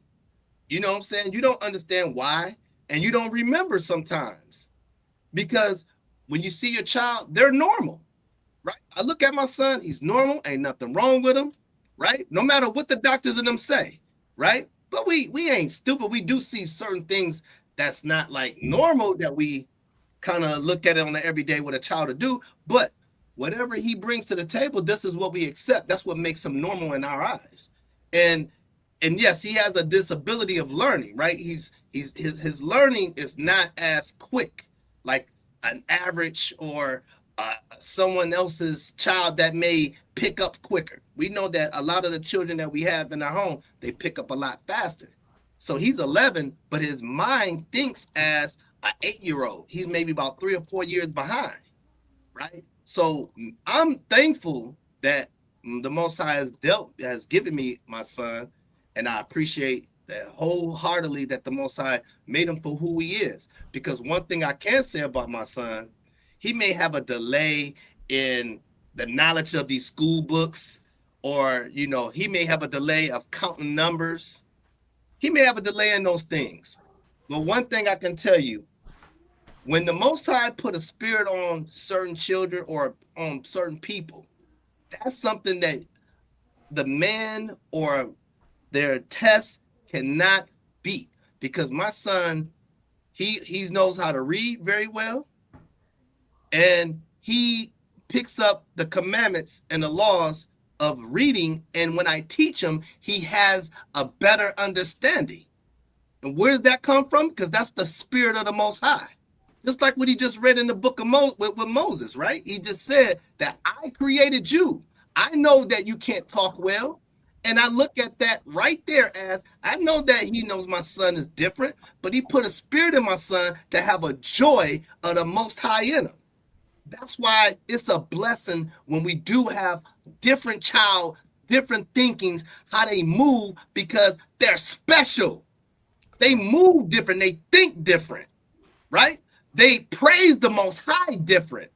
We sometimes want our child to do things that we want them to do, but that's not the spirit he put on every child. When your child dealing with autism, or when your child dealing with a 5P minus syndrome, right? Or your child dealing with any kind of disease, the Most High put a spirit that no man can take away or duplicate, or even change the fact that your child has the strong spirit. You raise your children in this truth, guaranteed. If the child receives it, it's going to be brighter than we ever thought the child would be. Because these suckers out here that put these things in these children, they try to dumb our children down and try to destroy them. But you can't beat the spirit of the Most High. That's right. That's what you can't do. You can try to kill us. You can say we got all these diseases. You can say that our child is going to grow up to be nothing. They're going to be this. They're going to always need to be taken care of. So the hell what? Because I know who got my son. I know who got your son, brother. It's the Most High. And as long as us brothers right here stay strong and stay in this truth and feed our children to the best of our knowledge, and it's nothing that these doctors or anyone can say about these children, because our children is going to grow up in the spirit of the Most High. I'm sick of these damn devils. I hate them for all my heart, because I know what they do to try to destroy our children. I hate them with perfect hatred, because I hate the fact that they think that our children ain't going to be nothing. But all glory and honor to the Most High that our children is in this truth. That's all praise to the Most High. And I'm glad my son is in the truth, and I'm glad I learned this in the truth, because I'll be honest with you, because if I wasn't in the truth and I heard someone messing with my son, I swear I would be locked up. But as long as I know him in this truth, it gives me patience to understand, to even educate people. Hey, don't talk to him like that. He has this, so deal with him different. Don't do that, because it's not that hard to pull a plug and go ham. But I don't want to hold up. I just wanted to throw that, brother. So, Hey, all praises, man. All praises. Right? So we're going to get back to a few videos, right? Especially with that same passion, man. Let me do that. you need me to remove my screen? I did it. I did it already. Okay, calm. All right, so let's go to Facebook, right? So, boom. Where do I want to start, right? So I saved a bunch of them. Saved a bunch of them, right? So let's start. Let's start here.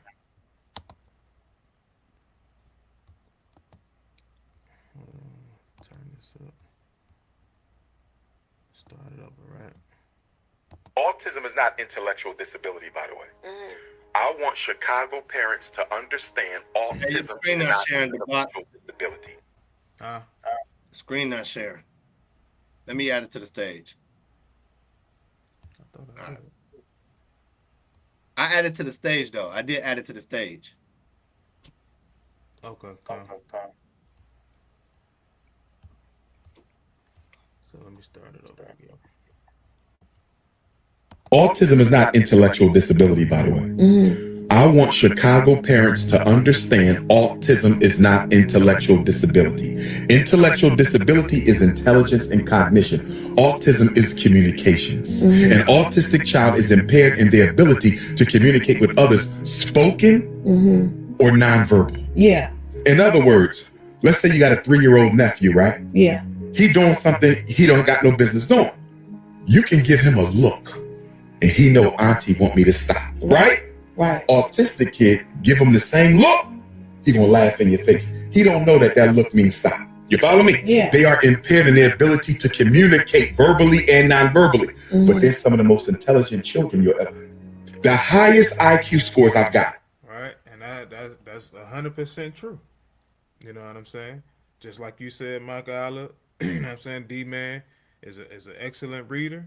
You know what I'm saying? DJ, his strong suit is math, right? You know, mainly addition, subtraction. You know what I'm saying? And I'm working on him with the timetables, but he's even getting that. You know what I'm saying? I literally take my time to figure out a way to teach it to him. His thing is numbers. You know what I'm saying? Which is a testament to the Most High, because math has always been my favorite subject. You know what I'm saying? From a child on up, I always just had the mindset of, you not finna cheat me out my money. No way, no how. I don't know how to use these numbers. And he put that same spirit on my son. You know what I'm saying? So just because they have these different things don't mean that they can't learn. It's just certain things that they can't do. You know what I'm saying? They can't. Sometimes they can't communicate. You know, sometimes they can't. Sometimes they are communicating. You just not listening. And what I mean by that is, I ain't just talking about with your mouth, right? Talking about what you see, because their action is communication as well, right? I've been a school psychologist, certified school psychologist for 25 years, right? The highest IQ scores I've gotten were from autistic kids. Yeah. If I give you about 12 highest IQs, 6, 7 were autism. You follow what I'm saying? Yeah. So you could be autistic and mentally gifted. You could be autistic and intellectually disabled. Yeah. You could be autistic and be average. The reason I want Chicago parents to understand this is because your school district is notorious for putting autistic black boys in classes for life skills kids. Life skills special ed is for kids who are intellectually disabled. But what they'll do in Chicago, they'll do it in Philly, they'll do it anywhere. If you let them get away with it, they'll take an autistic kid and put it with the intellectually disabled because they don't want to pay for another autistic teacher. Yeah, they don't give a damn about our children. So this is why we got to take the time and literally teach them, right? That means we got to go to work 40 plus hours a week. We got to come home. We got to literally sit down with the child. You know what I'm saying? So that's why I want to definitely get a shout out to my wife. She be on my head about it too. You know what I'm saying? Because I do be tired. Some of it I be a little lazy. But she takes the time to get flashcards. You know what I'm saying? Sit down. She take old math problems, the things that we had, sheets and papers that he had from the previous school year. Sit there, do the math problems, even in the summertime. You know what I'm saying? Why? Because she wants, and I want, my son to literally grow, you know what I'm saying, knowing how to do things, learning how to read, knowing what words to do, right? Now, what I do notice about him, his memory is excellent, right? He may not understand how to sound words out, but he reads based off memory, right? And if a word looks like another word, he'll take it and apply, like the word, for instance, take and make, right? I never taught him those words. I told him what the word said, right? He seen make, and then he seen it with a T, right? And he just pronounced it just based off that. So sometimes you gotta meet your child where they at and understand how they're learning, Right now, he's reading based off memory, but it's gonna come a time to where he's able to sound these things out, just like we were taught. You know what I'm saying? So we got to take the time out to do this. Now, just like he said, they're not hiring any other extra teachers. You know what I'm saying? They not hiring. We have, and this is why I miss his old school, right? I can't think of the sister name that was always helping DJ out. Maybe my wife remember. I don't know. I'm not positive, but she was like, you can tell that she actually cared, right? Now in this new school, I don't know, right? I don't know. I'm not getting the same kind of vibes. You know what I'm saying? Not saying that they mistreating them or anything like that, but that same type of level of careness, it's literally hard to find somebody that you trust with your children, even if they just, quote unquote regular children, but especially the ones that have different issues. It's 10 times harder to trust them around people, right? Harder to leave them inside their school. You know what I'm saying? Knowing that they're not able to communicate like the other kids. You know what I'm saying? So, hey, it's definitely a time, right? Hey, real quick, I understand. Like, you know what I'm saying? That's why we had to bring our kids to homeschool because yeah, did he get good care in the IUPs and all that? Yeah, they did. It's always like a certain teacher that will really dedicate themselves for your child to learn, you know. So but you don't get that with every teacher. You know what I'm saying? So even homeschooling, I'll be honest with you, like those teachers, they just there for a paycheck. No, they there to show themselves on the live screen, but they don't really care to teach. And I be listening. I sometimes be far away listening just to see how the teachers react, because my son may not know the answer or whatever. And when he do know the answer or he wants to raise his hand, I see how some of them be where they don't want to answer him because they think he got the wrong answer. So, you know, as a parent, you definitely have to stay in the spirit, because the system is rigged to make your child feel less confidence of themselves, right? So as us parents, especially those that's in the truth, we have to build them up with confidence. So with all my kids, every single one of them, it may come out boastful how how I deal with my children, but really I am putting so much confidence in them. I want them not to fear nothing. I embrace I embrace how they approach things. So what I do, I'm like, you can do it. I know you got to do it. I do it in a winning way, like you gotta win, but I do it in a way of to build their confidence up, because that's how they know. Oh, I can do it. I can do it. So they do it. And when they do it, it's all because of the Most High. It's always building up the children. Let them be confident. Because these schools, these students around them, they're not gonna build your child up. They're gonna tear them down. You may get a few in the class that's gonna understand. But when my son was at school, he was being torn down. And there've been times where it's like, man, they're gonna put cuffs on me. They're gonna put cuffs on me. But for not to put cuffs on me, take them out of the school. Now we can deal with them. I land there. Go ahead. Okay. Right, and that's definitely a testament. You got to put that confidence in them, man. You got to, like, every small win. You having them spell something. They spell it right. Hey, celebrate it. God. You know what I'm saying? You got to say every little thing. I don't care if it's spelling the word not or two, like the number Right. two. It don't matter. You celebrate them, high five them. Right. You know what I'm saying? Because it's gonna encourage them to keep going. Okay. They may not get that. I'm not saying what they do inside the school or not. They may not get that in school. They may not get the high fives and the excitement and the joy and things like that. But you as the parent, you got to give that. Okay. Us in this truth, you know what I'm saying? Whether we be at Bible study, whether the fun days that we, put together for the kids, we celebrate everything that they do. Give all of them a high five, letting them know, hey, y'all all did good. You know God. what I'm saying? It ain't no one person above the other. God. Now let's keep going. If your child is the only autistic kid in that school, the principal going to say, I'm not going to hire no teacher just to teach no one kid or two kids or three kids. I'm going to sneak him in the life skills kids with the intellectually disabled kids, formerly called retarded, right? Yeah. And I'm going to leave him in there and hope his parents never realize what I'm doing. And they get away with it all the time because parents don't know autism ain't got nothing to do with intellectual disability. Okay. Right. So let's go. Let's get some more, man. I skipped that. I skipped that. Right. So let's go to this brother. Right. This is a young man as an adult. Right.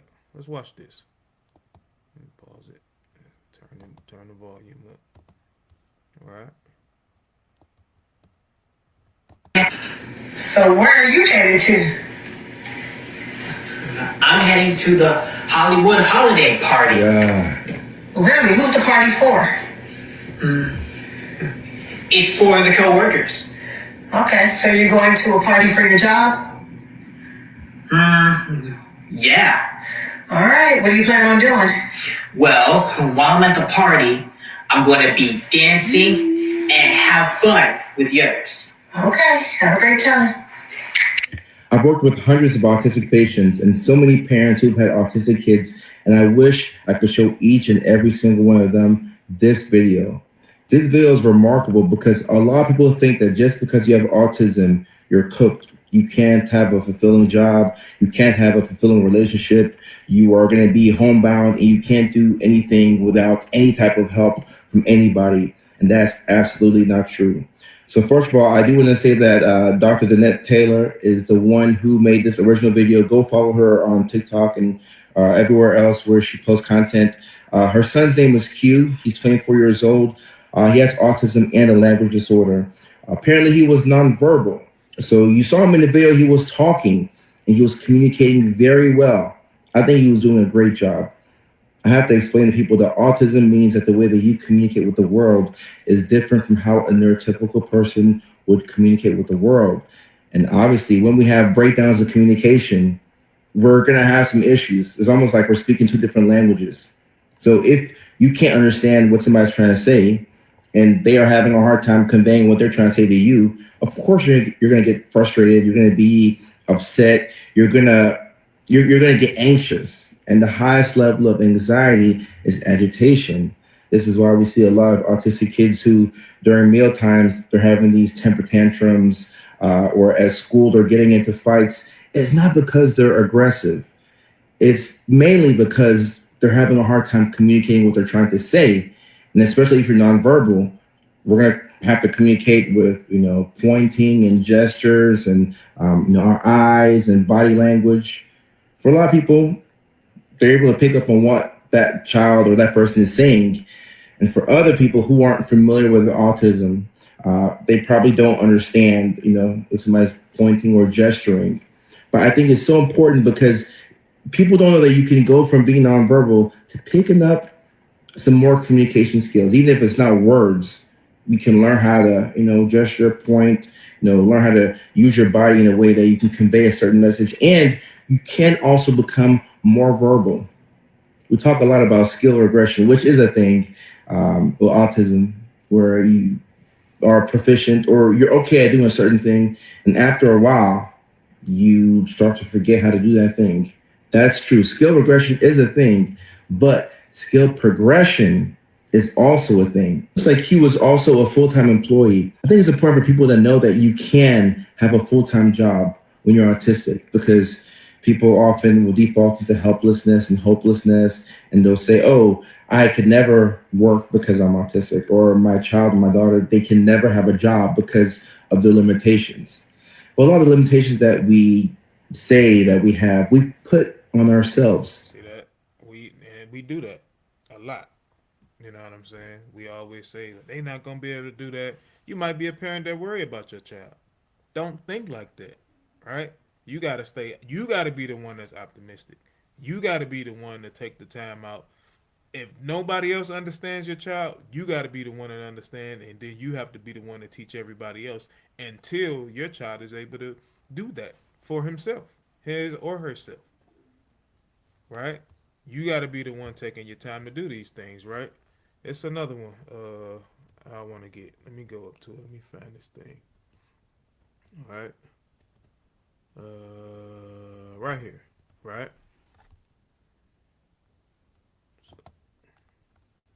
And she's gonna talk about how her child was communicating, right? And she just had to listen. So let's check this one out. Your autistic children are telling you stuff through their YouTube shows. So when you're thinking, oh, that's so annoying, why are they playing it over and over again? Just stop and listen to what they're trying to tell you. Your non-speaking ones, right? So my autistic son was playing over and over the Miss Rachel Caterpillar song when we were in the car. And it was saying, the script he was playing over and over, caterpillar wrapped in your cocoon. You'll come out real soon. And he played that part over and over and over again. So I turned in the car and I looked at him and I touched him. And I said, do you feel like you're in a cocoon? And he went, ah! I'm trying not to cry. He's not speaking and I don't want my son to feel like he's in a cocoon because he can't express his words and he can't say everything that he needs to say, right? And then he would play over and over. Some people might say that you're a problem. Some people might call you strange. But caterpillar, hang in there, 'cause things are gonna change. Quiet little caterpillar, never saying can't. Never quiet little caterpillar. Soon you're gonna fly. Listen to what your autistic kids are saying to you and look at them and respond to what they're saying to you because they're telling you messages and they're reaching out to you.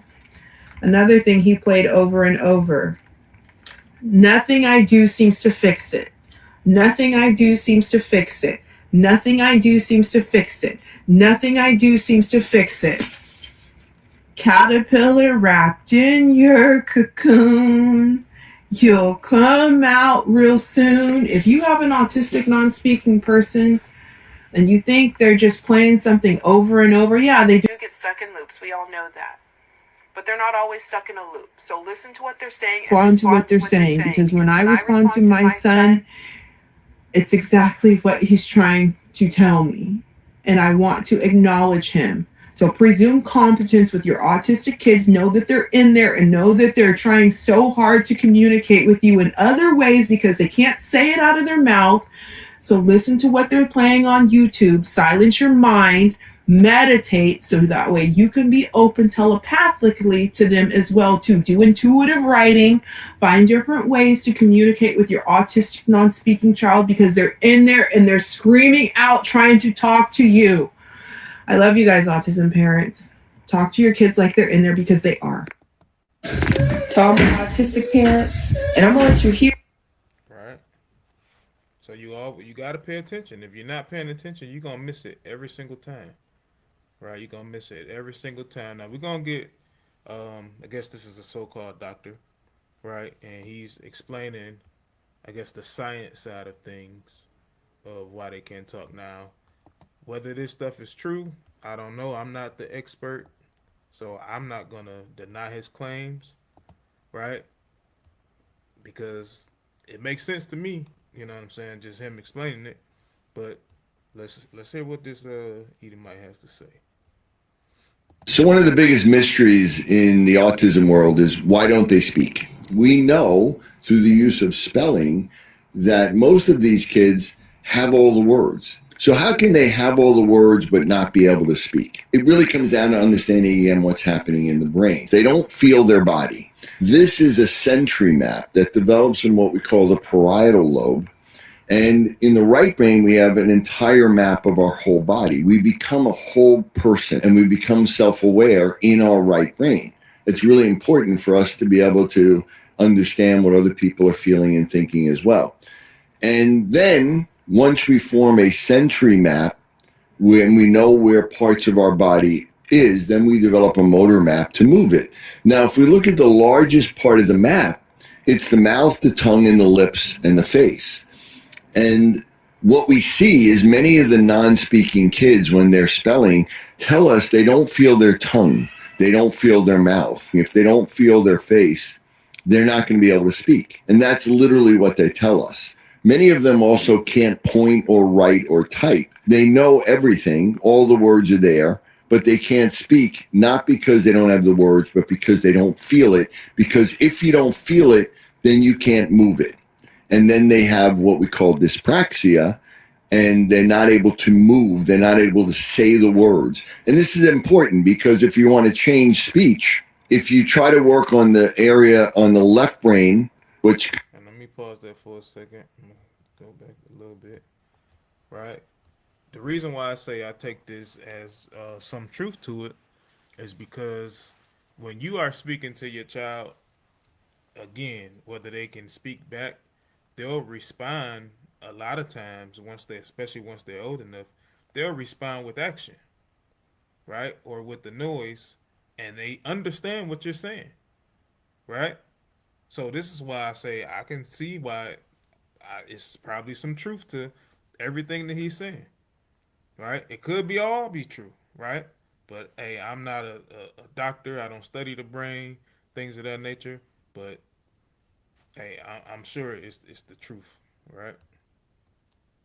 On the left brain, which controls expressive speech, and you stimulate that, you're actually going to make it worse because around that area is also where you get tics and where you get OCD. So understanding this, and I remember I had one kid who was spelling, and I asked him why he couldn't speak. And he said, I don't see my body in my brain, and so I can't move my body. And especially this part of his body, his mouth and his tongue and his lips for speech. And that's the root cause of speech problems. And only if you understand this, do you have a chance of getting a child to speak. When they spell, they'll tell us over and over, please help me speak. And that's what our mission is. And we do that quite often. And it's one of the best things that we do here.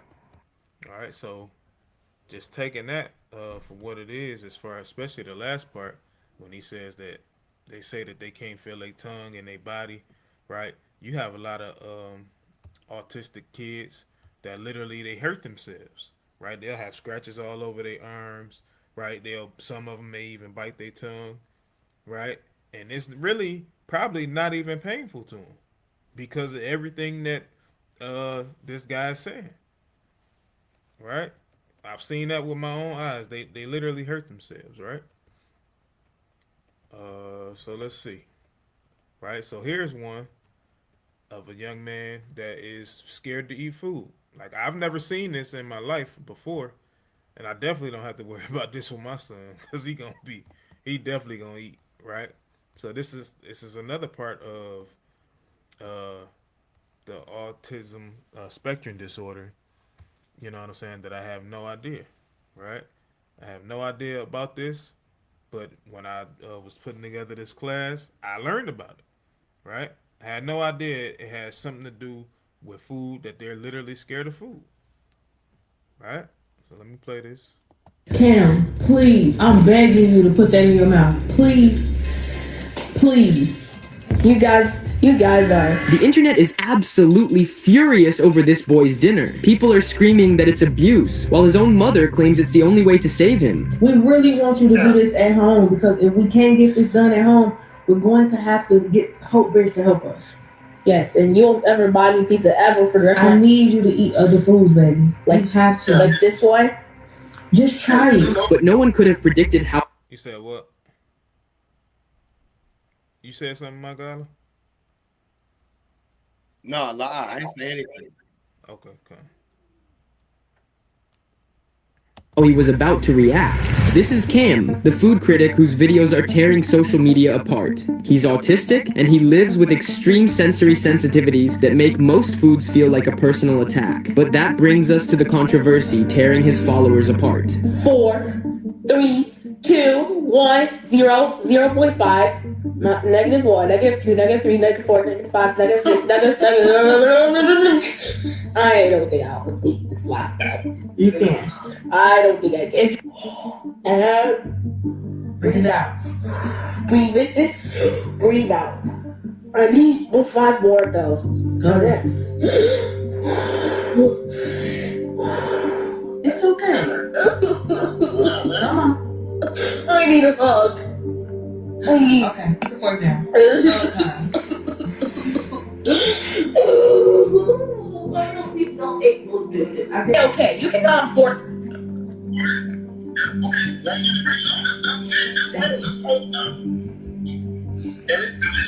You're definitely welcome. Now I need water. All the water. All the water is dead. But to understand why this is such a hot button issue, we have to look at the medical reality at play. For starters, he isn't overreacting. Cam is dealing with something called ARFID, or See that? So it's something that's called ARFID, right?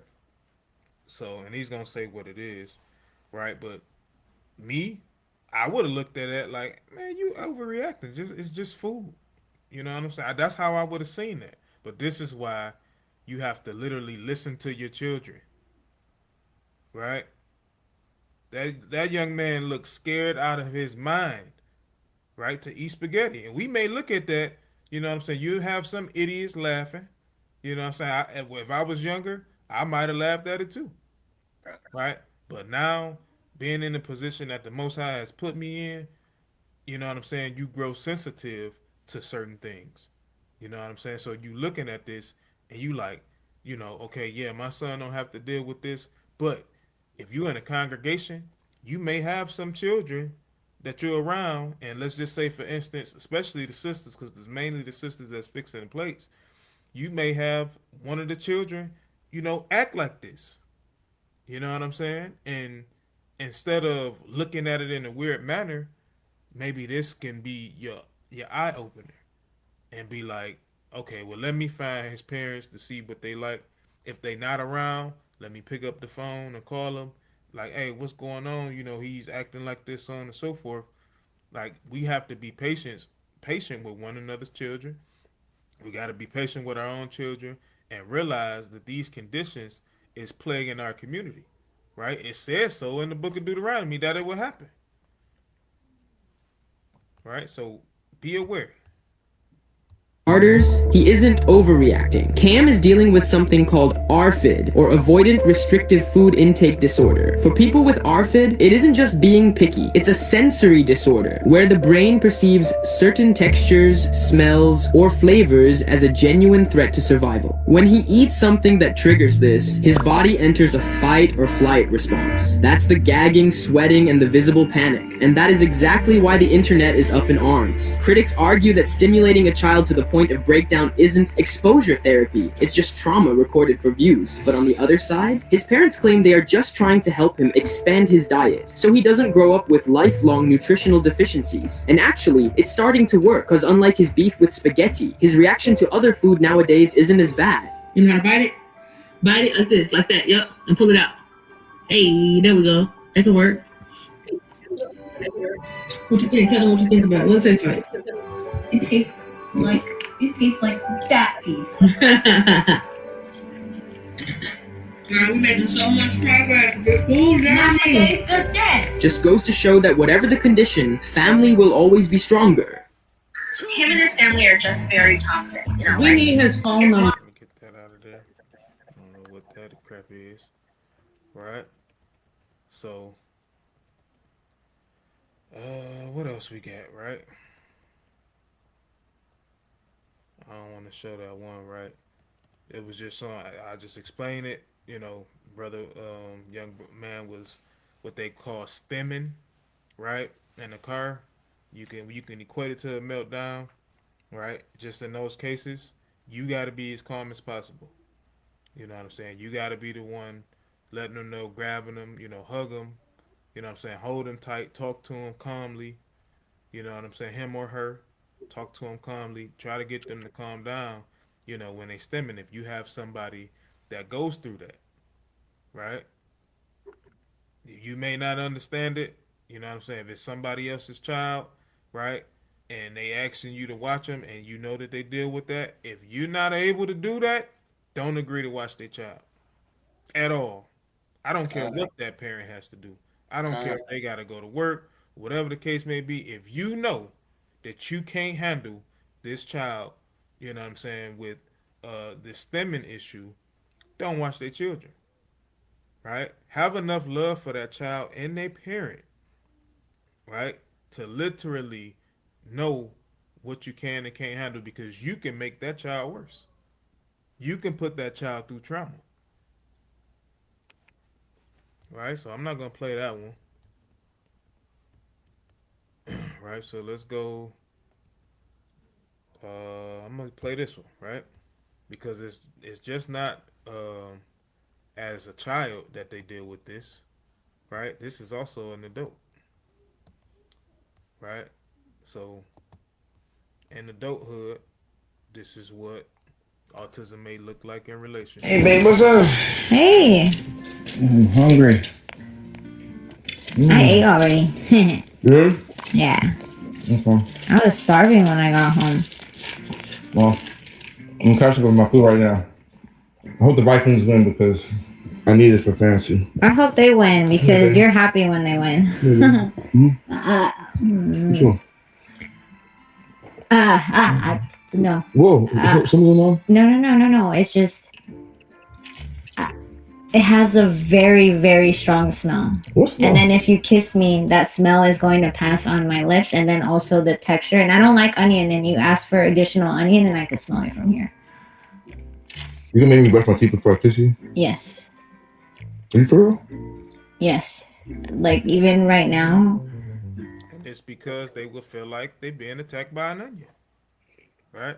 Not because they think your breath stink, which when you eating onions, it's gonna stink anyway. But just saying overall, like we seen that young man, you think that smell of that food, the texture of it, you think that is a threat to your life, right? And I believe that they playing this out. I can't say that this woman is autistic or not. I don't know, but even if they plan it out, this is something that what it could look like as an adult. You know what I'm saying? So if you have a spouse that's diagnosed with autism, right? Because it may be something you may think that is normal. You may think that this woman or man is normal, and then when you start seeing certain behaviors, right, you just might have looked at it, oh, they just don't like to open up, or whatever the case may be. No, sometimes you got to dig. And that could literally be one of the things that's literally wrong. It's not that they don't like to open up. You know what I'm saying? It's not that they don't like affection sometimes. Some people are like that, but then there's the people with autism that grew up to be adults. Okay. I got you. Oh, Onions. all right, I'll brush my teeth. Onions. You got a point, babe. You got time. Hey, how have you been? I don't know. You've been kind of quiet. You okay? I don't know. I don't know how to explain it. Are you good? You alright? You don't seem like you are. I don't know. Everything feels weird. Okay. Are you like anxious, or is it one of those depressed days? Like what's good? You sad? Are you sad about something? No, like, I don't know, like anxious, like, I don't know, like just something feels, I don't know. Okay. You don't know. All right. Okay. That's fine. You can just relax. Yeah. There's nothing really going on. No, I said I was gonna make dinner. Oh, it's Friday. You did say that, but I mean, how about we take it easy today? Let's just take it easy. So we'll actually I got an idea. All right, babe, today's one of those weird days. So I want to make things easy. I got my pizza from Pitfire. I know you don't like the pizza, so I got the salad for you. Let's just relax. Yeah. I'll finish up my work and we'll cut on the movie in a second, all right? Okay, thank you. My pleasure. Thank you for understanding me. My pleasure. Yes, ma'am. If you're dating somebody who's on the spectrum, one thing that you should be aware of are the sensory sensitivities. At times, your autistic partner could be frustrated if you're trying to get close to them and you smell a certain way, or maybe you just ate something like onions and you want to kiss them. That could be pretty annoying. That could be frustrating for them. So I think this is why it's important to communicate ahead of time. Let somebody know what your aversions are, the things that you like, the things that you don't like, the things that really frustrate you. This can be a game changer when it comes to reducing arguments in relationships. All right. So pay attention to your partners. All right. So for the sake of time, um, this sister here literally has 5 children. All 5 of her children is with autism. Um, you know what I'm saying? So she's dealing with it 5 times over. But the same sister, which is her here, this is her children's father. We know what the scriptures say, right? Now that goes into the genetic form of it. We know exactly that we're not supposed to make marriages with them. We have a different DNA than what they have, right? Rebecca, it was told to Rebecca that 2 manner of people are in that womb, right? So we shouldn't be mixing with them at all, whether it's man and woman or woman and man, right? Shouldn't be mixing with them, having children by them because birth defects can happen, right? But again, just going back to it, support your children, right? So this is also, I'm gonna play these two, right? They short, right? So this is a mother and son, right? She's literally working on motor skills through dancing. All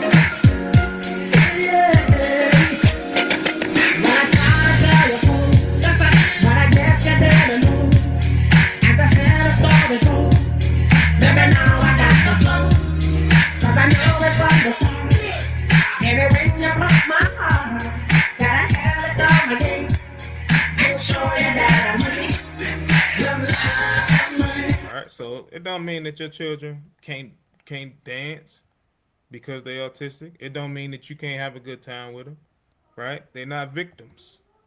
They're not victims, right? Teaching them using the enemy's internet to teach them. Now watch this. Now he, of course he knows how to talk, but just listen at this. Olive Garden, what can I get for you? Yeah, can I just get a chicken Alfredo? Okay, did you want a super salad with that? Yeah, I'll take one. Super salad. Yeah, super salad. Yeah, super salad. Yeah, I want a super salad.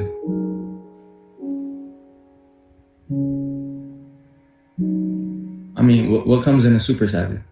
Did you want the soup or did you want the salad? Soup or salad? Oh! All right, so they doing skits together, or what you call them thing, TikToks, right? She's literally just showing the different ways that you can literally use. Don't just have these things, stick these kids in front of a TV and just let them have at it, right? No, take the time out, use exactly what they're using. You know what I'm saying? Watch what they watch. You can put down damn Housewives for a day. You can turn off the damn the basketball game for a day, or for a couple hours, right? To spend with your child to see what it is they like, see how it is they communicate. Because when you don't, you always gonna have issues. You're gonna have troubles, right? So let me get a couple more scriptures, man, and then we can get up out of here.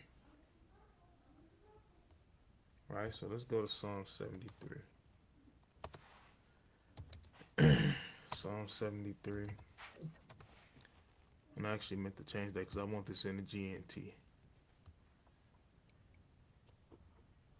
I don't see GNT. I don't think it got a GNT in that one. No, that's all right. You could try the NLT. Yeah, I ain't gonna do it because I know exactly what it says.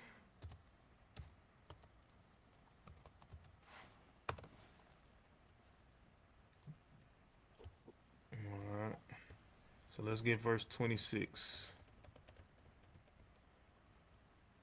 All right, this is the book of Psalms, chapter 73 and verse 26. My mind and my body may grow weak, but Yahweh is my strength. He is all I ever need. All right, so we got to teach that to our children. You know what I'm saying? You're not some victim, right? Because you can't do what I do. How about we look at it as I can't do what you do, right? Our kids' minds ain't filled. The ones that deal with this issue, their mind is not filled with the toxicity of this world, right? But we know exactly what's going on, right? They may be somewhat oblivious to it, you know what I'm saying? But their mind is on a whole different level than what ours is, right? They may not be, their mind may not be able to perceive English. You know what I'm saying? Their thing may be the Hebrew, right? Hell, look at D Man with the Hebrew, right? How he's able to say, he said definitely better than how I said, especially the Lord's Prayer in Hebrew. I still don't know it. You know what I'm saying? So they may understand that it may come to them easier than what English does. You know, so they don't have to be filled with the poison that we have. We got a language that don't make sense. Yeah, that's probably why they can't speak it, because it makes zero sense. Right? Go ahead. All right, 27. Those who abandon you will certainly perish. You will destroy those who are unfaithful to you. But as for me, how wonderful to be near Yahweh, to find protection with the sovereign Lord, and to proclaim all that he has done. All right, so we get here to proclaim everything that he's done. We understand that we under curses and that he made us this way. But guess what? We ain't finna sit there and just fall down and cry because things is not right. Right? So let's go to Psalms 34 and verse 18. Verse 17 right. and 18. This is the book of Psalms, chapter 34 and verse 17. The righteous cry, and the Lord heareth, and delivereth them out of all their troubles. All right, so if you really believe in your mind that your child can't talk to the Most High because they autistic, you got another thing coming. He probably communicates with them more than he communicates with you. Right? So they're crying out in their sickness. They're crying out. This is why they would use things how the one sister was saying that her child kept playing the song over and over and over again. Right? They're communicating. And it's the same way that they more than likely communicating with the Most High. Right? Go ahead. Verse 18, the Lord is nigh unto them that are of a broken heart, and saveth such as be of a contrite spirit. Right. So when you got that broken heart, when you hear them diagnostics saying your child has autism, so on and so forth, it's all right. The Lord is with you and he's with your child. Right? He trusted you to raise a child that isn't quote unquote all the way normal or can't do the things of what we consider as normal. He trusted you to raise them. Right? So you got to big up your britches, man, and stand on all 10 of your toes and raise these children of the Most High. And raise them in the way that they should go.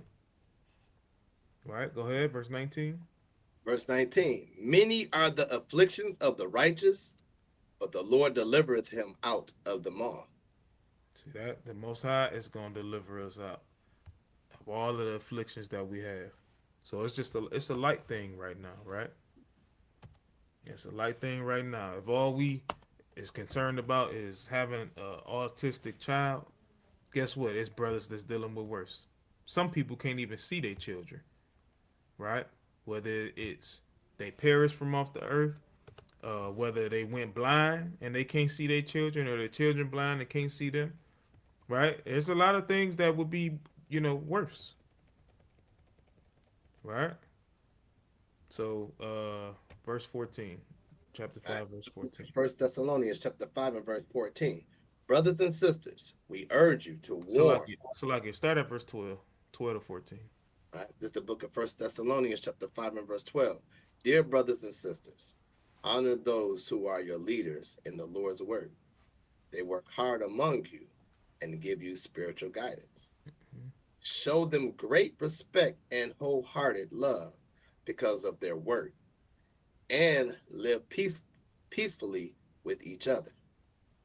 Brothers and sisters, we urge you to warn those who are lazy, encourage those who are timid, Mm-hmm. take tender care of those who are weak, be patient with everyone. Right. These are instructions. This is how we should be. Right. Be patient with everybody, because everybody we not on the same we on the same playing field, but we not all on the same level. Right. So just because I know something, I'm a certain way, don't mean the next brother's a certain way. Just because one child is a certain way, don't mean the next child is a certain way. Especially if you have multiple children, Okay. right? You may have one that's autistic, you may have one that's not, right?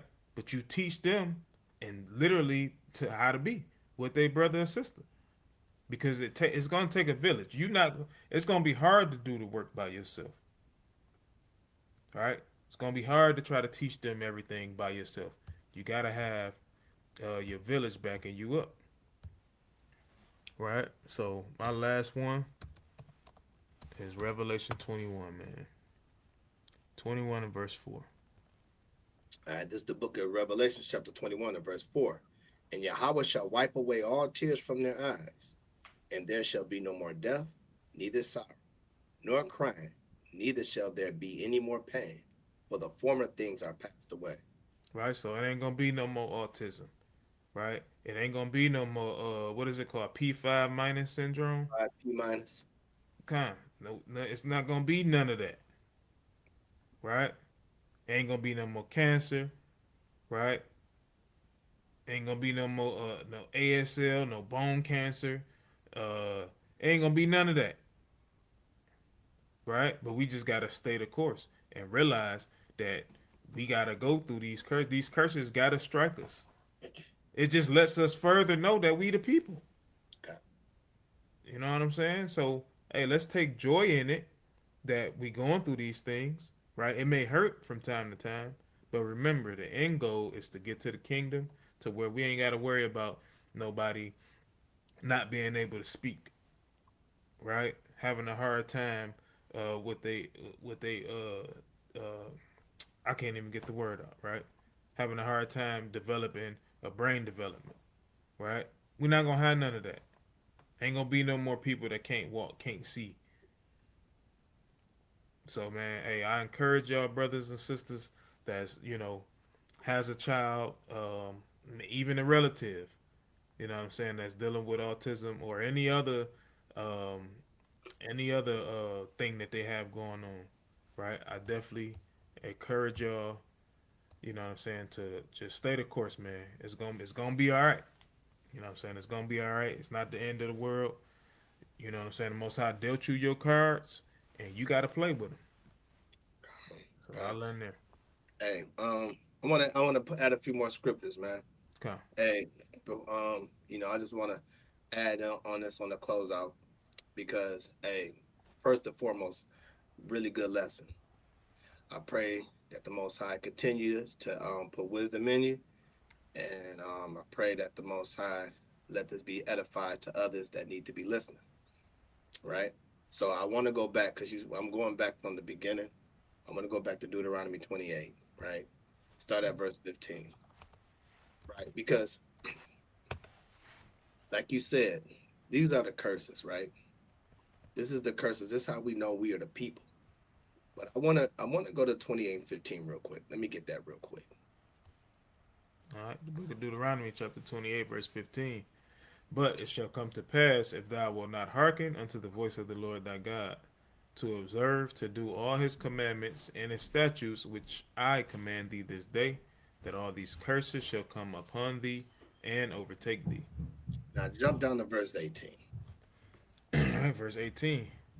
Curse shall be the fruit of thy body. Stop. That's what I want. Curse shall be the fruit of thy body. The Most High was not playing with us, and he's still not playing with us. He said, if it shall come to pass, if we won't listen to his commandments, that he was going to put curses upon us. See, when we don't know God, this is what God does. right? If you want the Most High to show out with punishment, he's going to pull up with punishment. He literally said, curse shall be the fruit of thy body. The fruit of the body is your children. You don't know what you're getting yourself into. When you growing up, not knowing who God is, you don't know what the future holds up, right? You got to understand that the Most High has a job to do, rather bless you or curse you. Since we the children of Israel and we don't want to repent, and we still walking around and thinking that God is a joke, and then we still walking around that we don't want to hear the word of God, we still walking around even in the truth, still playing around, don't want to change and repent the proper way. The Most High said, curse shall be the fruit of thy body. So guess what? When we don't get ourselves right, as a nation, not just an individual, as a nation, the people that don't want to repent, you're putting curses on the children of Israel. You're putting autism on these babies. Why? Because you don't want to repent as a nation. You making it hard for us, right? You're making it hard for the whole nation because you want to do what you want to do. So guess what? We would never have autism if we were obedient. We would never have 5P minus if we were obedient. We wouldn't have any kind of diseases if we weren't obedient. If we were obedient, right? We gotta pay attention that the Most High is not the man to play with. But we want to sit around and play games in his face and disrespect his name and disrespect his son like nothing gonna happen, and then we wonder why things is happening to our children. Right? And that's a nation problem, not an individual problem. That's a nation problem. Our nation is broken. So now guess what we got to deal with? We got to deal with children that's battling with things. And us that know better, we got to build them up. Because the world ain't going to build them up. They're going to tease them. Okay. We got to build them up. So while we playing games and don't want to repent, think about the next neighbor of the children of Israel. Maybe it might be someone in your family member that may bring an autism child in the world. Because of your wicked behind, choose not to repent. It ain't that you put the sin on the child. It's the fact you ain't acting right as a nation. We're supposed to be one nation, not a divided nation, one nation. We all act the fool. And we got to do better. 2/3, that's why 2/3 have to go. Because 2/3 playing around with these children. Right? So now let me go up 28 real quick. Because when you went to Revelation 21 and 4, go to 28 and I think it's 6. Go up. Okay. These are the blessings, right? Like what you said, there ain't gonna be no more crying. 4. It's 4. It's 4. Okay. Verse 4. Blessed shall be the fruit of thy body. Right, that's it. Blessed shall be the fruit of thy body. If we kept the commandments, we wouldn't have to worry about autism. Okay. We wouldn't have to worry about 5P minus. We don't have to worry about any other disease that he read in Deuteronomy 28:61. That he said he's going to put diseases that's not even written in the book. Right? These diseases don't belong on us. That goes on the heathens. But since we act like heathens, we take on their curses. Right? So we got Esau walking around here finding new medicine to inject our children. Mm-hmm. And this is why we're going and confused, because we're allowing the wicked, the most wickedest man, to put their hands on our babies and tell us a bunch of lies and saying that your baby needs to take these shots because it's going to help them with their immune system. But it's destroying their immune system. Let me get real quick. Isaiah 29:16. Because Esau, he has the time. This is all because of the curses. The Most High allowed that man to do that, right?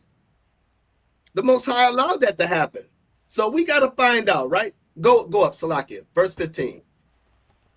All right, this is the book of Isaiah chapter 29 verse 15.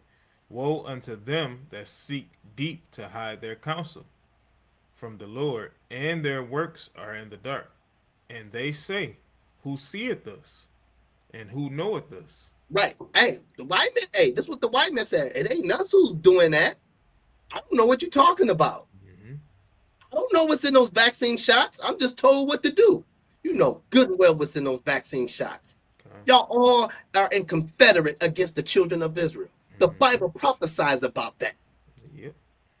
Y'all work hand in hand. I don't care if he's Amalek. I don't care he's just the regular Esau. They're the same. Esau is Esau. Amalek is Esau. The Russian man is Esau. The German man is Esau. It don't matter. They all in this. And those other nations that may not like Esau, but they can know how to deal with Esau when it comes to damage the children of Israel. So they always saying, who sees us? Nobody sees us. They act like the Most High don't even have eyes. They try to hide the counsel by telling us that it's nothing wrong for putting these things in the babies, and then they'll kind of blame you and say it's coming from a bloodline from you, but it's your system of your shot that you're putting in these babies. You try to blame everybody but yourself, right? Read verse 16. Surely your turning of things upside down shall be esteemed as the potter's clay. For shall the work say of him that made it, he made me not? Or shall the thing framed say of him that framed it, he hath no understanding? Right, because the Most High know how he made you. He knows exactly how you are, right? He knows exactly how you are. Right? So let me get one more. Let me get Psalms 94 real quick. 94, 7 to 9. You know what? No, I got one more after that. One more after that. Psalms 94, 7 to 9. Let me get that. The book of Psalms, chapter 94, verse 7. Yet they say, the Lord shall not see, neither shall Yahweh, neither shall the God of Jacob regard it. Right, that's what they say. They shall not see what we do to them. Go ahead. Understand, ye brutish among the people, and ye fools, when will ye be wise? He that planted the ear, shall he not hear? He that formed the eye, shall he not see? Right, so the Most High see these things, he hear these things. So whatever Esau's planting, they thinking that they're doing it under the dark, but the Most High hear and see. He created you to do this. You are the punishment for Israel. But don't you know that you're not getting away with this? It's doomsday. You've been played. That's what it is. You've been played by God. That's why God hates you. He don't love you. He used you to get the children of Israel in line. You've been played by God. So you think that you're going to inherit a kingdom and the Most High just used you just to get us in line? He played you. And all praise to the Most High. As you thinking you played us, the Most High is playing you. Okay. Hey, let me grab that for you real quick, just for your last one. Okay, come on. Cause I had it, but I left it there because I wasn't gonna go to it. Right here, verse 13. Psalms chapter 17, verse 13. Arise, O Lord, disappoint him, cast him down. Deliver my soul from the wicked, which is thy sword. Right. That's who the sword is the wicked. The Most High uses them to be a sword, to whoop our butts. Right? Hey, if we don't want to keep the commandments, the Most High gonna put curses upon us and the children. But that's just to draw our attention, because we got hope at the end after this. Right? They have no hope. Let me get Obadiah real quick. Let me start at verse 6. Okay. This is the book of Obadiah, starting at verse 6. How are the things of Esau searched out? How are his hidden things sought up? Right, because they all been, you thinking that we don't know, but everything is coming to the truth. So everything that the time when your kingdom is about to fall, we are hip to it now. We know exactly what you're doing. It's problems in that vaccination now. Most High exposed you. You've been set up. You thought you were winning. You thought that you were killing. You thought that you were doing the job, but the Most High knew you had pride in you. It was the Most High that allowed you to do these things. But go ahead. All the men of thy confederacy have brought thee even to the border. Everybody turned their back against you. Go ahead. The men that were at peace with thee have deceived thee. Right. So the men that you were at peace, they deceived you too because they know who you are. All nations know you the devil. That's right. Go ahead. And prevailed against thee. They that eat thy bread have laid a wound under thee. There is none understanding in him. Ain't no understanding in Esau, right? Go ahead. We don't understand why you do the things you do. All we know is that you're just a wicked man. There's no understanding in you, right? Go ahead. Shall I not in that day, saith the Lord, even destroy the wise men out of Edom, and understanding out of the mount of Esau? And thy mighty men, O Teman, shall be dismayed. That's still Esau. Go ahead. To the end that every one of the mount of Esau may be cut off by slaughter. Every one of them going to be cut off by slaughter because of what you have done to God's people, what God allowed you to do.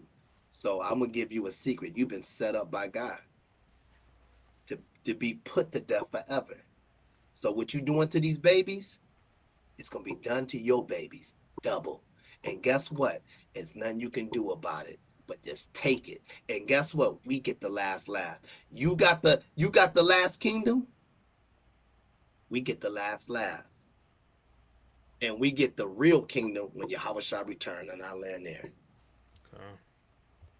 Amen. All praises. All praise to the Most High, y'all. So, hey, Most High willing, this reach who it needs to reach. You know what I'm saying? If y'all have people that y'all know, whether in the truth or out the truth, you know what I'm saying? Send them this video, especially if they deal with if they have, children or family members that's autistic, you know what I'm saying? Hey, just deal with this, you know what I'm saying? Show them this. I'm sure there's other people that may have touched on this topic before too. And also keep doing the research. You know what I'm saying? Just keep looking up. They're going to tell it to you right in your face. Right? They just going to put it right there. You know what I'm saying? So all praise to the Most High. Yeah, man, I don't have nothing else. So we ain't got no type of announcements or nothing, do we? I don't think so. No lie. All right, no, so well good class, brother. Well good class. Okay, all praise to the Most High, y'all. Y'all enjoy y'all night. The rest of y'all night. Enjoy the Sabbath. Hey, Kwam Yasharala and Shalom, yo. Oh, yeah, don't forget Priest is in the morning. Watch Priest class in the morning. And last but not least, hey, pray for everybody. Not just your camp, but everybody from Israel. We are in the desperate matters of going through hard times. Continue to pray with one another. And I mean that from the bottom of my spirit, from the Most High to everybody. Pray for everyone. Shalom. All right, Shalom. Please don't leave. Please don't leave me. Please don't go. Yeah.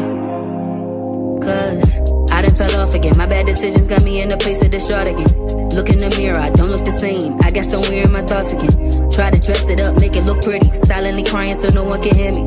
And I can't come to the phone. Just please leave me alone. Really, I'm scared. Don't wanna tell you I'm living in sin. The Most High forgave me of my sin. Don't wanna tell you I did it again. Nah, I just need to repent. I know, get up, try it again. Righteous, Abba, please help me fight this. Whatever you do, don't take your spirit. Whatever you do, don't take your love.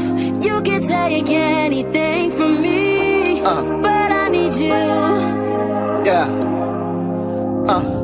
Father in heaven, I'm having a crisis. You know how heavy this life gets. Fight the flesh with a tight fist, but I'm getting tired and I might slip. Might fall, but I don't trip, cause you're in control of my soul. So if any day I'm feeling hot or cold, I know you controlling them both. Just see a righteous man fall 7 times when I'm on fall number 88. I would've died in the hands of man, but it's all praise. I would give me grace. Father, free me from my willing ways. I wanna see the 12 pearly gates. I fought the fight and I kept the faith. Christ took the charge, first 48. Don't take your spirit. Whatever you do, don't take your love. You can take anything. Take anything, from me, but I need you. Yeah. Hallelujah. I get it, I'm weak in the flesh and I had to admit it. Had a cheat sheet for the test and I still fell short while bearing your image. Back to the trenches from chemistry, you feel a lot different about sin when you in it. I can have plenty of riches like Saul, but what's life if I'm dead in the spirit? Repeating my sin like a parent, forgive me for being a burden. Repent to the great physician, don't cut me off like a surgeon. Save me from the Medes and Persians, keep my gaze from the reach of the virgin. Everyone don't have the privilege of serving, I just wanna hear well done with the verdict. Good and faithful servant. Father, I sinned again, over and over again. Have mercy on me. Have mercy. I'm begging you to wash me clean. Make me know living without you ain't worth it. It ain't worth it when I don't feel your presence, I get nervous. Here's my heart purging, and I know that I deserve it. But whatever you do, don't take your spirit. Whatever you do, don't take your love.